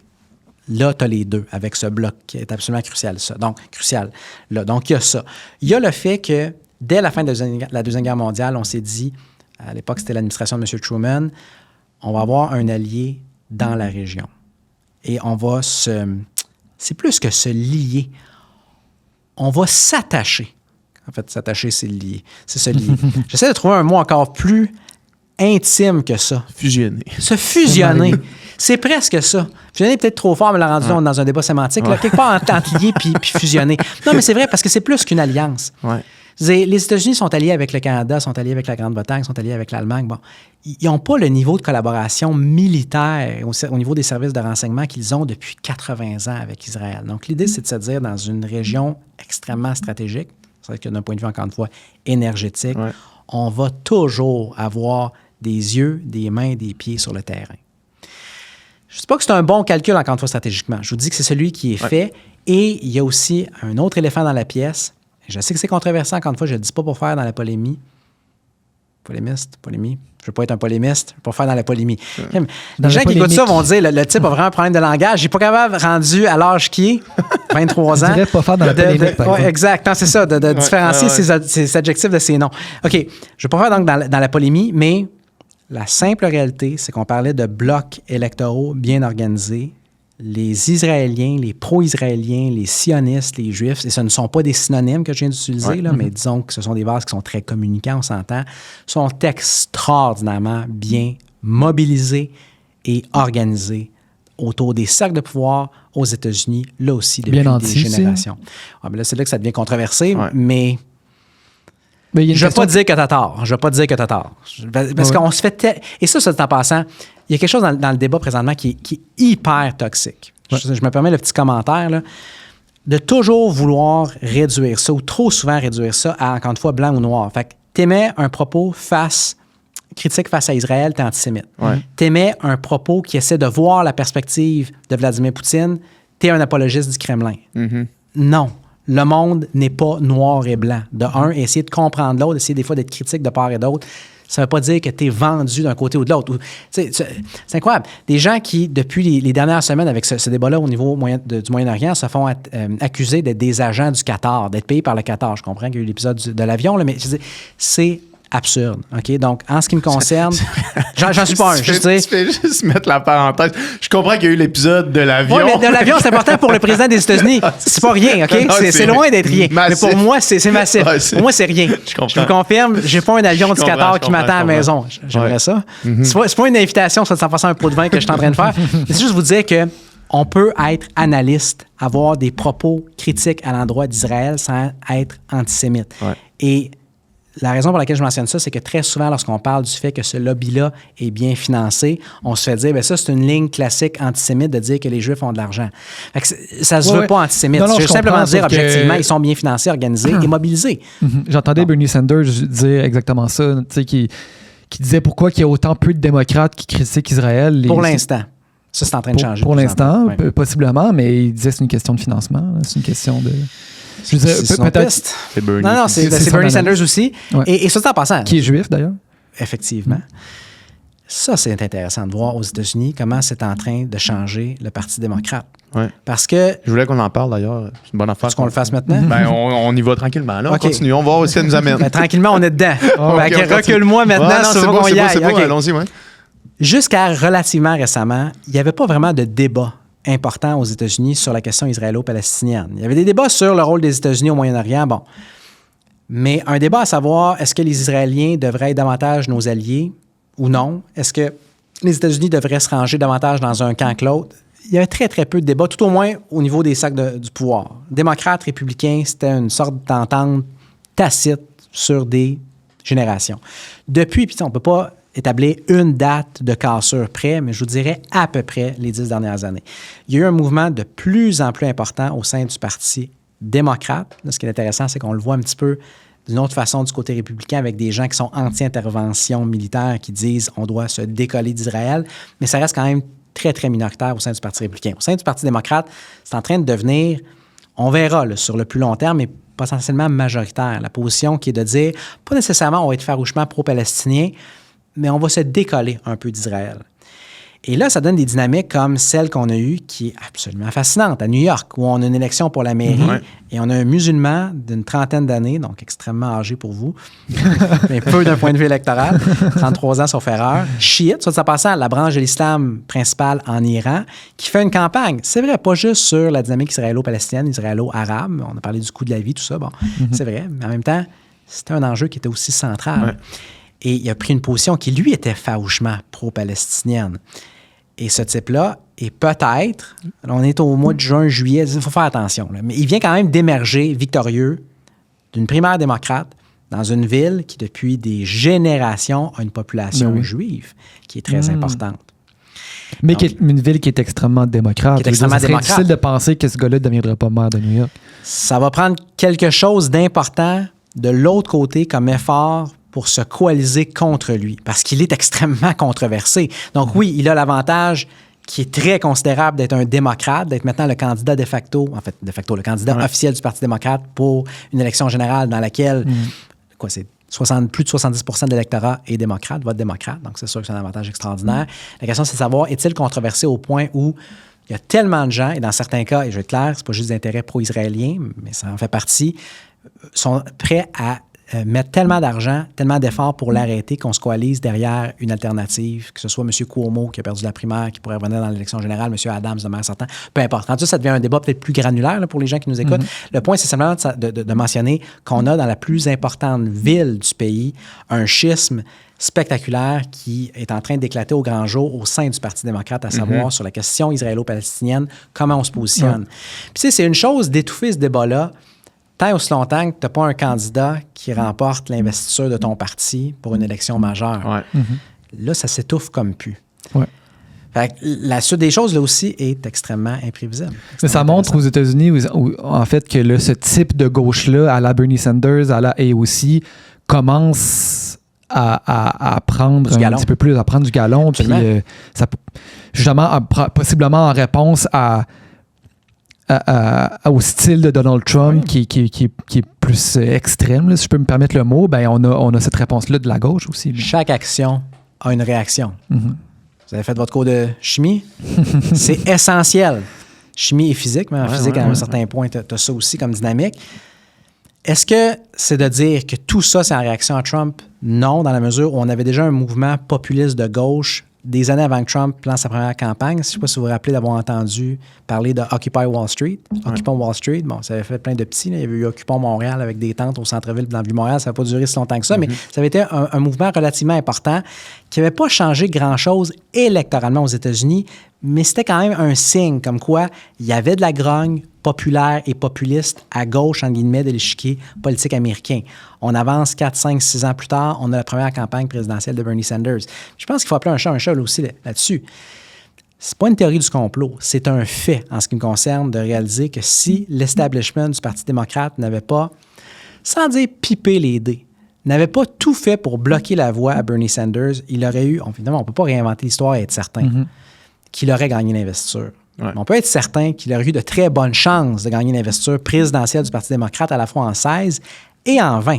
Parce qu'en 2016, ce qui s'est passé quand il était l'adversaire d'Hillary Clinton, c'est que là, on a vraiment pipé les dés. Tu sais, quand on parle de triche, là, Donald Trump a menti à répétition comme quoi on lui avait volé, l'élection de 2020 avait été truquée. Non, elle n'a pas été truquée, il l'a perdu.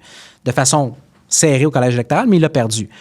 Bernie Sanders aurait pu, lui, vraiment dire, sans dire qu'on n'a pas truqué les résultats électoraux, mais on a pipé les dés de cette course-là. Dans la de quelle façon, excuse? De nombreuses façons. Je peux vous donner 2 exemples. Et ça, c'est pas encore une fois une théorie du complot, ça a été documenté. C'est sorti après coup, en fait, pendant même la campagne, puis c'était évident, soit en passant, alors qu'on vivait ça, avant même que ce soit documenté, je disais, on pouvait aller entre les lignes. Certains des débats entre lui et Hillary Clinton qui avaient été organisés pour qu'il y ait les moins grosses cotes d'écoute possibles à des heures où moins de gens allaient les regarder parce qu'on voulait rendre ça comme étant moins compétitif. Au moins une instance dans laquelle une très haute responsable démocrate qui avait eu accès aux questions des débats, du débat, je vais être prudent, avait remis clandestinement ces questions-là au camp de Mme Clinton. Je disais, encore une fois, il faut appeler un chat un chat. Je disais, les dés avaient été pipés contre Bernie Sanders. Bon. Puis il y avait eu un gros spin aussi là, à propos de... Il avait parlé de... il avait parlé de Cuba là, Ça, c'est en 2020. En 2020. Oui, ça, je vais y revenir dans un instant. Puis juste être sûr, ça fait quand même quelques années, dans le cas des questions, c'était peut-être pour une entrevue, mais dans tous les cas, je veux dire, clairement, c'était pas, en bon français, entièrement legit. Ouais. Bon. Ouais. Ça, c'était en 16. En 20, Bernie Sanders, dépendant comment on compte ça, gagne l'Iowa, gagne le New Hampshire, qui sont les 2 premiers États à voter dans le cadre des primaires démocrates, gagne le Nevada. Et là, il est 3-3. Puis historiquement, t'arrêtes pas un candidat. Le momentum est là. Il est tout là. Bon. Et ce qui s'est passé, là, c'est pas que c'est pas, entre guillemets, legit, c'est pas de la fraude. Je vais faire attention à comment je le présente. Mais clairement, pour n'importe qui est doté d'un quotient intellectuel minimal, qui est capable de lire entre les lignes, c'est clair qu'il y a eu un effort de collusion entre les candidats de l'establishment du parti qui ont presque tous quitté la course en même temps et du jour au lendemain se sont tous ralliés à Joe Biden. Ouais. Et là, Joe Biden, qui était nulle part, qui s'était fait terrasser dans les 2 premiers États qui avaient voté, finit par prendre le dessus et la primaire est finie très rapidement et il l'emporte. En quelques semaines. Là, en quelques semaines à peine. Puis en fait, la vérité, c'est que la primaire s'est jouée, l'élection primaire, la course, je devrais dire, pour l'investiture démocrate, s'est jouée en quelques jours. Ouais. À ce moment-là, à partir du moment où les Pete Buttigieg, les Beto O'Rourke, les Amy Klobuchar se sont tous ralliés, ont quitté, ont appuyé Biden. Je veux dire, vous connaissez l'expression « the writing on the wall », là, c'était écrit sur le mur. C'était clair que Biden allait gagner. Bon, le point étant simplement ceci. L'establishment démocrate a été capable, non pas à 1, mais à 2 reprises, d'étouffer cette vague populiste de mécontentement de gauche-là.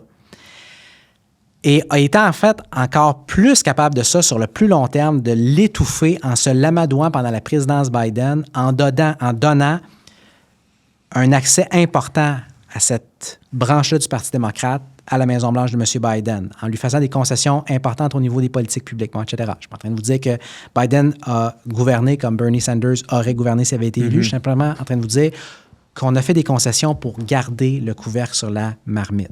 Et là, ça a été presque pas du tout couvert par les médias ici, mais c'était super intéressant de voir ce qui se passait depuis les dernières semaines au sein du Parti démocrate. Donc là, je parle depuis la victoire et la sermentation de Trump.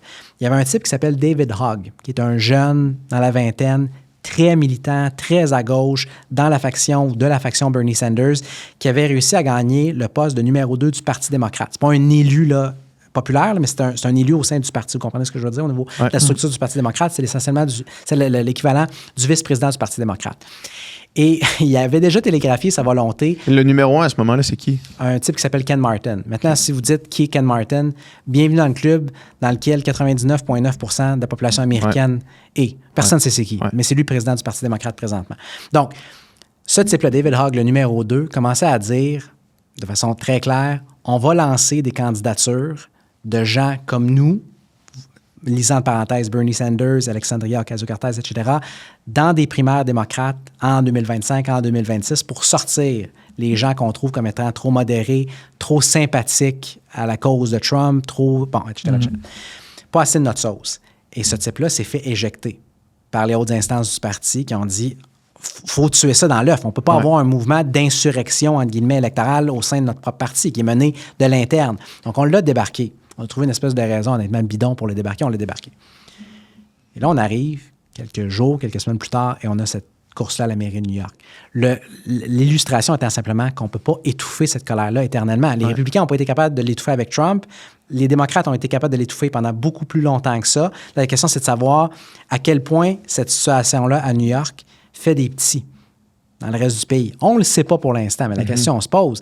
Et ce qui est très possible, ça va répondre de façon encore plus directe à ta question, c'est de savoir, c'est de se demander, est-ce qu'on pourrait avoir dans 1 an, dans 3 ans, en 26, en 28 pour les élections mi-mandat, qui sont des élections nationales, en 28 pour les élections présidentielles, 2 partis populistes, chacun à leur façon, populistes, et je simplifie, là, mais de droite, avec peu importe quel successeur de Trump, on pourrait avoir un J.D. Vance ou autre. Troisième mandat. Bon, ça, c'est un autre débat. Si vous voulez aller là-dessus aussi, on ira. De l'autre côté, l'équivalent, je présume que ce ne serait pas Bernie Sanders. Là, en même temps, là, qui on peut penser qui pourrait être le prochain? On ne peut pas exclure Bernie Sanders parce que rendu à quoi, 85-86 ans, il aurait l'âge moyen pour être président des États-Unis présentement. Là, on va dire il est âgiste. Non, mais c'est une blague. Là, c'est juste dire, c'est pas impossible qu'il revienne, mais on s'entend qu'il ne sera pas le choix nécessairement à priser tout le monde, ne serait-ce qu'en en raison de son âge. Donc, quelqu'un comme ça, maintenant, la question, c'est de savoir qui ça pourrait être. C'est dans 3 ans. Si on replonge 20 ans en arrière, on est à l'été 2005, et je vous dis, dans 3 ans et demi, la prochaine élection présidentielle qu'on va avoir, l'homme qui va être élu président des États-Unis s'appelle Barack Obama. Je pense que vous auriez eu une réaction semblable à quand je vous ai dit Ken Martin, c'est-à-dire, c'est qui ça? Fait que, il peut y avoir quelqu'un qui émerge, qui est connu de pas grand monde pour l'instant. Fait que, la liste, théoriquement, présentement, elle est presque infinie. Quelqu'un de l'extérieur. Quelqu'un de l'extérieur, comme ça peut être quelqu'un d'intérieur, ça peut être un sénateur, ça peut être un gouverneur, ça peut être un non-politicien. On ne le sait pas. C'est beaucoup trop tôt. Ce que je peux vous dire, par contre, qui est une certitude, c'est que les démocrates vont avoir des candidatures. Ça ne veut pas dire qu'ils vont toutes être fortes, mais ils vont avoir des candidatures qui vont être plus fortes que celles qu'ils ont eues lors de la campagne présidentielle avec M. Biden et Mme Harris, qui étaient tous les deux, pour des raisons différentes, des candidats qui étaient faibles. Là, on va avoir des candidats qui vont être plus forts. La question, c'est de savoir du côté républicain à quoi ça va ressembler. Est-ce que Trump va essayer de revenir? S'il ne revient pas, qui va être son héritier? L'héritier naturel du trône, si on veut, c'est M. Vance, évidemment, le vice-président. En même temps, il y en a d'autres qui s'activent en coulisses, des gens comme M. Rubio qui ont des ambitions présidentielles depuis 15 ans, peut-être même plus. On verra. C'est complètement ouvert. Puis, tu sais, on parlait des différences entre le système canadien et le système américain tantôt. Le système canadien, la prochaine élection, on ne sait même pas c'est quand. Oui, c'est ça. Soit en passant, quelle belle illustration, encore une fois, du pouvoir ultra centralisé. Le scrutin est déterminé par la personne qui est au pouvoir. Je dis, c'est incroyable. On prend ça comme si c'était normal. Ouais, c'est normal au Canada. C'est pas normal selon certaines normes démocratiques assez élémentaires, on s'entend. Dans tous les cas, aux États-Unis, on sait toujours c'est quand la prochaine élection et on spécule toujours à savoir qui va être le candidat qui va gagner. C'est quand l'investiture démocrate? C'est quand Les primaires, normalement, les dates ne sont pas confirmées, mais ça devrait, en principe, commencer fin décembre, janvier, février, 27, 28. Donc, décembre 2027, en principe, ça ne peut pas vraiment être avant ça. Janvier, février 2028, en principe, ça ne peut pas être vraiment après ça. Même chose, on présume, du côté républicain. Mais les dates, on ne les a pas. On est à l'été 2025. Puis, est-ce que tu crois que Donald Trump a créé un précédent de personnalité publique? Dans quel sens? Que les démocrates pourraient suivre?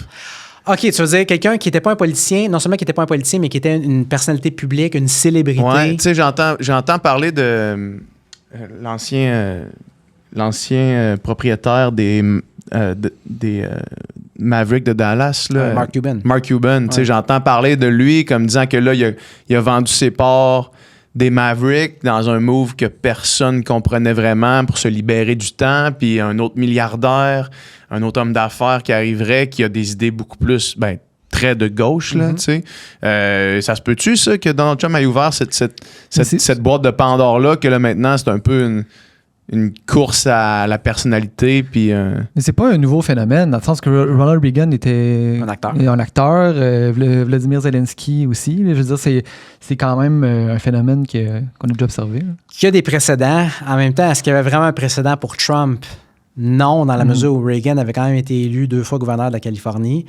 Trump est la seule personne de l'histoire des États-Unis à n'avoir jamais occupé un poste public avant d'être élu à la présidence. Jamais servi dans l'armée, jamais été fonctionnaire, jamais été élu, à quoi que ce soit. Première campagne de sa vie, sa présidence américaine, et soit en passant à l'époque, c'est le président le plus âgé à être élu, il a 70 ans, grosso modo 69, 70, c'est incroyable comme histoire. Fait que des précédents, est-ce qu'il y en avait? Pas tout à fait. Reagan, oui, mais disons que c'est imparfait comme parallèle. Est-ce que ça a ouvert une boîte de Pandore ou ça crée un précédent qui pourrait être suivi? Peut-être. Sauf qu'en même temps, on a souvent, on parlait beaucoup de guerre, d'armée tantôt. Il y a l'expression selon laquelle on a des généraux qui veulent toujours mener la dernière guerre. Autrement dit, essayer d'imiter le modèle qui vient de fonctionner. Mais souvent, un modèle qui fonctionne en politique, en fait, plus souvent qu'autrement, fait son temps. Puis tôt ou tard, on veut une alternative, on veut quelque chose qui est différent. Puis ça, c'est pas profond comme analyse politique, là, mais quand on regarde juste depuis le début du siècle actuel, Clinton laisse sa place à Bush. Clinton qui était vu comme un politicien très centriste, très, très collé sur les sondages, faisait ce que la population majoritairement voulait. Dans les années 90, je pense que c'était en 96, au milieu de sa présidence, lui et son équipe avaient même sondé à savoir où est-ce que la population aimerait qu'il prenne ses vacances. Ah ouais, hein? Et c'est là qu'il était allé en vacances avec sa femme. Sauf erreur, c'était au Wyoming, qui était une excellente destination en ce qui me concerne. Je vous dis, petite parenthèse que je pourrais jamais mentionner à la télévision parce que j'aurais pas le temps. On dirait arrête de partir sur une tangente. Le plus bel État américain non continu, c'est-à-dire qui n'est pas l'Alaska ou Hawaï, qui sont les deux plus beaux en ce qui me concerne, c'est le Wyoming. C'est très, très, très peu connu. C'est extrêmement peu peuplé. C'est moins de 2 millions de personnes. Ah ouais, hein? Mais justement, ils ont un territoire extraordinaire à eux. Je veux dire, Parcs quelle nationaux. chance. Les parcs nationaux. Je veux dire, Grand Teton, Yellowstone, c'est d'une beauté absolument stupéfiante. Et quand vous allez à Jackson, qui est l'une des... En fait, d'un point de vue culturel, politique, c'est probablement la ville la plus importante de l'État. C'est dans le... sauf erreur, l'ouest. C'est dans l'ouest du Wyoming. Ce qui est incroyable, c'est de voir les écarts de richesse. Et il manque de gens souvent pour travailler dans les restos, dans les bars, dans les hôtels, parce qu'il y a beaucoup de gens qui sont extraordinairement fortunés, qui veulent passer du temps là. Ils n'ont pas une assez grosse base de population qui va vouloir faire ces emplois-là. Ouais. Bref, dans tous les cas. Clinton, donc, qui était quelqu'un qui était vraiment collé sur les sondages, vu comme étant modéré, bon, assez intellectuel aussi, succédé par Bush, George W. Bush, qui se présente comme étant quelqu'un qui a des convictions, cowboy, anti-intellectuel, etc. Succédé par qui? Barack Obama. L'ultime intellectuel, prof d'université, très posé, bon, etc. Suivi par Trump, qui, je veux dire, pour à peu près toutes les raisons évidentes du monde, et presque la création, le composite opposé de Barack Obama. Bon, tout ça pour vous dire que c'est pas parce que Trump a fonctionné comme modèle du côté républicain qu'on va avoir l'équivalent du côté démocrate qui va fonctionner au niveau de personnalité publique, peut-être pas. L'autre chose aussi, c'est que, et ça, il y a beaucoup de précédents pour ça, des gens qui sont des personnalités publiques qui flirtent avec une présidence puis qui reculent. Tu sais, on parle de M. Cuban, on pourrait parler du fondateur de Starbucks, pas le fondateur, l'ancien président, je veux dire, Howard Schultz, de mémoire, qui, il y a quelques années, a tenté une espèce de campagne présidentielle complètement broche à foin, installé nulle part et circulé. Donc, il a reculé. Il y a des gens comme Will Smith, comme Oprah, qui ont flirté avec ça. Kanye West. Kanye West, il l'a fait. Ouais. Pas de façon sérieuse nécessairement. Mark Zuckerberg, c'est des noms qu'on a entendus. Au final, presque tous ces gens-là finissent par reculer et les quelques rares qui sautent vraiment dans l'arène, par du temps, ça ne fonctionne pas. Trump, là aussi, est une exception énorme. Regardez Michael Bloomberg, le maire de New York, l'ancien maire de New York, saute dans les primaires démocrates en 2020, justement pour essayer d'arrêter Bernie Sanders, soit dit en passant, parce qu'on jugeait à l'époque que Biden n'était pas assez fort pour l'arrêter. Donc, Bloomberg se dit, avec tout mon argent, tout l'appui de l'establishment, c'est moi qui vais freiner Bernie Sanders. Bloomberg a été épouvantable. Il a été épouvantable comme candidat. Il a mené jusqu'à M. Biden en juin 2024 avec le débat, évidemment, qui va marquer les annales, marquer l'histoire américaine pour les pires raisons inimaginables. Jusqu'à ce moment-là, il avait, en ce qui me concerne, les débats présidentiels, je les ai tous vus. OK, c'est ma job. Je m'en vante pas, c'est juste ma job. Depuis le premier débat Kennedy-Nixon, toutes les primaires présidentielles, démocrates, républicaines, toutes les élections générales, les débats, je les ai tous vus. J'ai jamais vu un candidat débattre aussi mal que Michael Bloomberg l'avait fait. Ah ouais? OK? Et le type était une personnalité jusqu'à un certain point public. Tout au moins, il était extrêmement riche. Donc, tu sais, fait que c'est là que je dis... Jusqu'au débat de Biden. Jusqu'au tu dirais que ça, c'est le pire débat. Y a-tu vraiment une question? Non, c'était horrible. C'était pour quiconque... une des pires choses que j'ai regardées toute ma vie. Un peu performance de tout type de performance. En fait, il y a eu au moins un moment... Axl Rose, sur la tournée actuelle, performe mieux que Joe Biden a performé. Il y a quand même eu un moment extraordinaire, de par son ridicule consommé. Vers la fin du débat chez vous, je ne sais pas si vous vous rappelez de ça. Vous n'êtes pas rendu jusque-là. Vous n'êtes pas rendu, mais vous avez manqué le meilleur bout. Le meilleur moment de la soirée, où les deux commencent à s'ostiner sur le golf. Ah oui, oui. C'était assez grandiose. Tu sais, tu atteins un stade, des fois, dans la vie où la tragédie devient tellement grande que ça devient une comédie. Ouais. Où tu peux juste rire, en même temps, tu es mêlé à l'intérieur parce que c'est vraiment triste, humainement, ce que tu vois sur scène, mais ça tombe dans l'absurde. C'était ça. Donc, la phrase qui dit rien, qui marmonne. Oh, oui, mais they care. Je ris, mais c'est pas drôle. C'est drôle, c'est pas drôle. Rien à faire de ça. Quand Trump a répondu, je comprends pas ce qu'il vient de dire, puis je pense pas qu'il comprend ce qu'il vient de dire lui-même. Quand tu dis... Et Trump, ça dit en passant, a ses faiblesses énormes comme candidat, a aussi des fois un instinct. Encore une fois, il n'aurait pas gagné en sortant comme ça. Bon, s'il n'y avait aucun instinct politique, très, très aiguisé souvent. Dans ce débat-là, autant il a dit des énormités, des exagérations, des mensonges à l'appel, autant il a été très judicieux de battre en retrait et de ne pas être le Trump super tempté. Et de laisser Biden, perdre le débat. Dégracier, essentiellement. Parce qu'il aurait pu avoir l'air du bully qui est méchant envers un vieillard. Là, ce qui n'aurait pas été nécessairement mieux pour Biden non plus, mais c'est ça, il a juste laissé Biden. Il a parfaitement joué ses cartes en disant ce qui était, je pense, pensé par bien des gens à la maison, c'est-à-dire on ne comprend même pas des fois. Ça ne sert à rien de se débattre. Exact. C'était juste ça. Mais tu sais, juste mentionner rapidement, pour ceux et celles qui ont déjà étudié le journalisme, le marketing, la communication politique, ça fait des décennies que dans les livres d'histoire, dans les manuels, on enseigne comme cas de figure le premier débat Kennedy-Nixon comme étant crucial pour l'importance de l'image, comment le non-verbal, comment vous vous présentez, ça peut être aussi, sinon plus important que ce que vous dites. Bon, tu compares. Qu'est-ce que Nixon, vraiment, on pouvait lui reprocher en 60, au premier débat? Vraiment, il y avait des douleurs de dos épouvantables, il était sur les médicaments. Il y avait de la transpiration, il était mal rasé. Hey, on s'entend-tu que comparé à ce qu'on a vu l'an passé, je veux dire, la mémoire de Richard Nixon est comme exonérée pour la fin des temps, parce qu'à partir de maintenant, on s'entend depuis l'an dernier, le nouveau cas de figure, on l'a. C'est celui-là. Et je ne sais pas comment ou quand il va être battu, entre guillemets, par qui que ce soit. Fait que, bref, retour à la case départ, je ne sais pas si on peut avoir un équivalent démocrate à Trump, peut-être pas. Ce qui est clair, c'est que ça va être ouvert.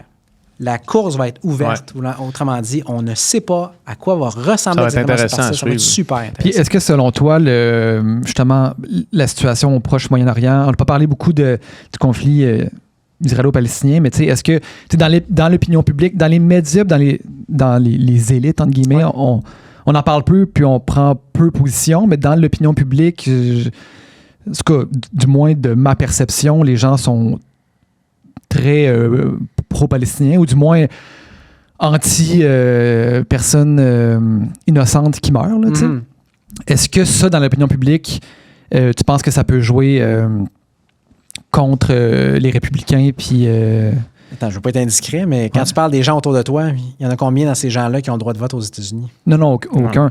Je le comprends, mais j'ai l'impression aussi aux États-Unis, il y a quand même cette mouvance-là, qui justement que le représentant démocrate à la mairie de New York soit publiquement pro-palestinien. Tout ça, c'est un discours, j'ai l'impression, qui prend de l'ampleur. Puis, à mon avis, avec raison, parce qu'il y a des atrocités qui se passent, puis il faut en parler, il faut le soulever. Là. J'ai l'impression que ce conflit-là va pourrir un peu à l'intérieur du Parti démocrate, puis aussi justement, si l'opinion publique est pro-palestinienne, un jour ou l'autre, c'est les républicains qui vont faire payer les frais. Ouais. C'est parce qu'il y a deux axes qu'il faut regarder ici. Premièrement, il y a de quel bord l'opinion publique penche. Est-ce que c'est plus d'un ou de l'autre? Si oui, lequel? Est-ce que c'est 50-50? L'autre axe, c'est de savoir sur la liste des enjeux où figure le conflit israélo-palestinien. Puis je vous soumettrais que pour analyser l'impact, il faut d'abord regarder le deuxième axe et non le premier. Parce que même si c'est un enjeu qui est à 99% contre un d'un bord, si tu as 1% de la population qui y porte intérêt, qu'est-ce que ça change électoralement? Pratiquement rien. Mais c'est pas un sujet important, tu penses, pour les Américains? Attention, c'est-à-dire que, parce que ça peut être mal interprété comme question, là. Est-ce que sur le fond, je pense personnellement que c'est un enjeu important? Oui, c'est un enjeu important. Est-ce que, quand on regarde les données de sondage depuis des mois, c'est un enjeu qui est primordial? La réponse, c'est non. Puis d'ailleurs, c'était assez fascinant de voir ça pendant la campagne de 2024. Il y avait déjà beaucoup, on se rappelle, là, on devrait se rappeler, beaucoup de chicanes au sein du Parti démocrate. M. Biden, après ça, Mme Harris qui était critiquée. Je veux dire, j'étais à un rallye de Mme Harris au Michigan, dans le sud-ouest d'État, une ville qui s'appelle Kalamazoo. À l'extérieur, il y avait des manifestants pro-palestiniens, anti-Harris. Plus tôt, la même journée, je suis dans le comté d'Oakland, qui est au nord de Détroit, le même État, dans le sud-est du Michigan, à un rallye Trump. Il n'y avait pas un seul manifestant pro-palestinien, anti-Trump qui était là. Donc, il y avait déjà de la bisbille au sein du Parti démocrate. Plusieurs qui disaient ça va peut-être couler le parti. Est-ce que ça l'a aidé? Non. Est-ce que ça lui a coûté des votes dans un État comme le Michigan? Oui, très probablement. Mais en même temps, est-ce que c'est un enjeu qui était absolument névralgique? Non, c'était pas prioritaire. L'enjeu prioritaire, c'était l'économie, c'était le coût de la vie. Ça, à moins qu'il y ait quelque chose de vraiment énorme qui change, ça risque de durer. Fait que, tu sais, je ne veux pas me contredire quand je disais tantôt que pour la course à la mairie de New York, le coût de la vie avait été un enjeu important, mais le conflit israélo-palestinien aussi en avait été un. C'est vrai. Mais c'est là qu'on observe une différence entre New York et l'ensemble de l'électorat américain. Donc, ce qui se passe dans la course à la mairie de New York, c'est une chose. Ça ne veut pas nécessairement dire qu'on va avoir la même dynamique dans l'ensemble du pays. Monsieur, madame, tout le monde, dans le sud du Missouri, est-ce qu'ils s'attardent vraiment à la dynamique israélo-palestinienne? Quand ils vont mettre de l'essence dans l'auto, ils vont faire leurs emplettes à l'épicerie? La réponse simple, c'est de dire pas tant que ça. Fait que, première question, qui est en fait le deuxième axe, c'est de savoir à quel point est-ce que c'est vraiment une priorité pour les électeurs et les électrices en 2028. La réponse prudente, c'est de dire présentement, pas tant que ça. Peut-être que ça va changer, mais on ne le sait pas. Deuxièmement, pour ce qui est du premier axe, c'est-à-dire où loge l'opinion publique, tu as raison, de plus en plus dans le camp pro-palestinien, surtout du côté démocrate. Mais là aussi, à quoi ça va ressembler? Ça dépend au moins en partie de ce qui va se passer d'ici 2028. Est-ce que ça va être le statu quo, ce qu'on a? Est-ce qu'au contraire, on va avoir un conflit régional qui va s'embraser encore plus? On ne le sait pas. C'est là que ça devient vraiment, vraiment difficile de répondre. Et on ne sait pas non plus qui les démocrates vont choisir. Est-ce que ça va être un politicien plus de la trame Hillary Clinton, pro-israélienne, davantage de la trame, ça serait surprenant, mais ce n'est pas impossible, Mme Dani, vraiment un politicien comme lui, farouchement pro-israélien, pro-palestinien, pardon, c'est possible. C'est pas probable présentement, mais c'est possible. Et ça aussi, ça va avoir un impact énorme sur comment le débat est mené ou non dans une élection générale. Fait que c'est super difficile de commencer à faire des prédictions par rapport à ce à quoi va ressembler la prochaine élection présidentielle quand elle est dans 3 ans, 3 ans et demi. Et soit dit en passant, dans les dernières années, les 15 dernières années, on a eu un exemple hallucinant de ça. Il y avait une théorie, en ce qui me concerne, qui était complètement erronée dès la première heure et qu'on pouvait démontrer comme étant erronée, mais qui était extrêmement populaire pour plusieurs dans la classe, donc des commentateurs, des chroniqueurs politiques, était de dire le Parti démocrate, c'est le parti des minorités ethniques. Donc, plus on va avancer dans le temps, plus les États-Unis vont devenir un pays qui va être de plus en plus dominé, entre guillemets, dominé pas dans le sens bon ou mauvais, simplement d'un point de vue démographique, par les minorités ethniques. À un moment donné, dans quelques années, quelques décennies, les Blancs vont composer une minorité de la population. Donc, le Parti démocrate va être appelé à devenir lui-même dominant, là, d'un point de vue électoral, et le Parti républicain va mourir de sa propre mort. Bon. Et ça, on l'a répété. Il y avait même une expression pour ça qui disait « Demography is destiny ». La démographie, c'est le destin.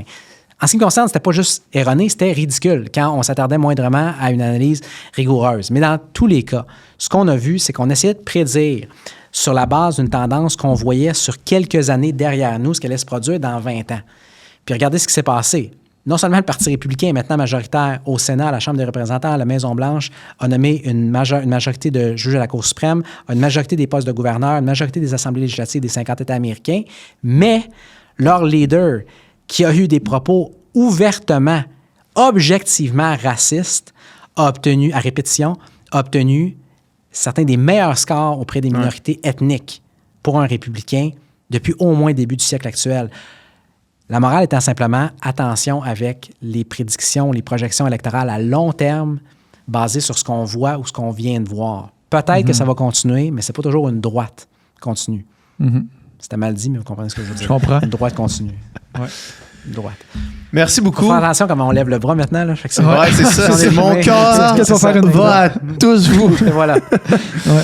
On aurait pu faire 3 heures facilement, je pense, mais il faut te laisser aller. notre invitation avec grand plaisir. Puis merci beaucoup, c'était super le fun. Merci de l'invitation. Hey, on peut rajouter un 30 secondes. Ouais, je me le permets quand je suis à la radio. Je vais pouvoir me le permettre à la télévision. Je me le permets à la télévision, je me le permets à la radio, je vais me le permettre certainement dans un podcast. Juste pour dire, c'est vraiment le fun d'avoir du temps. Avant d'entrer en ondes, entre guillemets, avec vous autres, je disais à votre partenaire, quand on assiste à des podcasts, très souvent, on a à la fois le meilleur et le pire du format, c'est-à-dire la possibilité de donner plus de profondeur. L'envers de la médaille, c'est qu'il y en a qui partent sur des tangentes. Je pense avoir fait les deux aujourd'hui. Je suis parti sur des tangentes. J'espère avoir donné un peu de profondeur. Beaucoup de profondeur. Mais c'est le fun de pouvoir faire ça. Là, encore une fois, je ne vais pas tomber dans une question, une discussion autobiographique. Mais ce qui m'amène à être dans l'espace public, à faire un podcast comme aujourd'hui, à faire des médias, c'est pas voir ma face sur des affiches publicitaires. À la base, j'enseigne dans la vie. C'est de pouvoir faire de la pédagogie. Et c'est le fun de pouvoir faire de la pédagogie de façon approfondie. Fait que si vous me réinvitez, c'est 4 heures de show. Parfait. Okay, c'est ma seule condition. Non, c'est pas vrai. 4 heures la prochaine fois. Après-midi au complet. Yes. Merci beaucoup. Merci, Raphaël.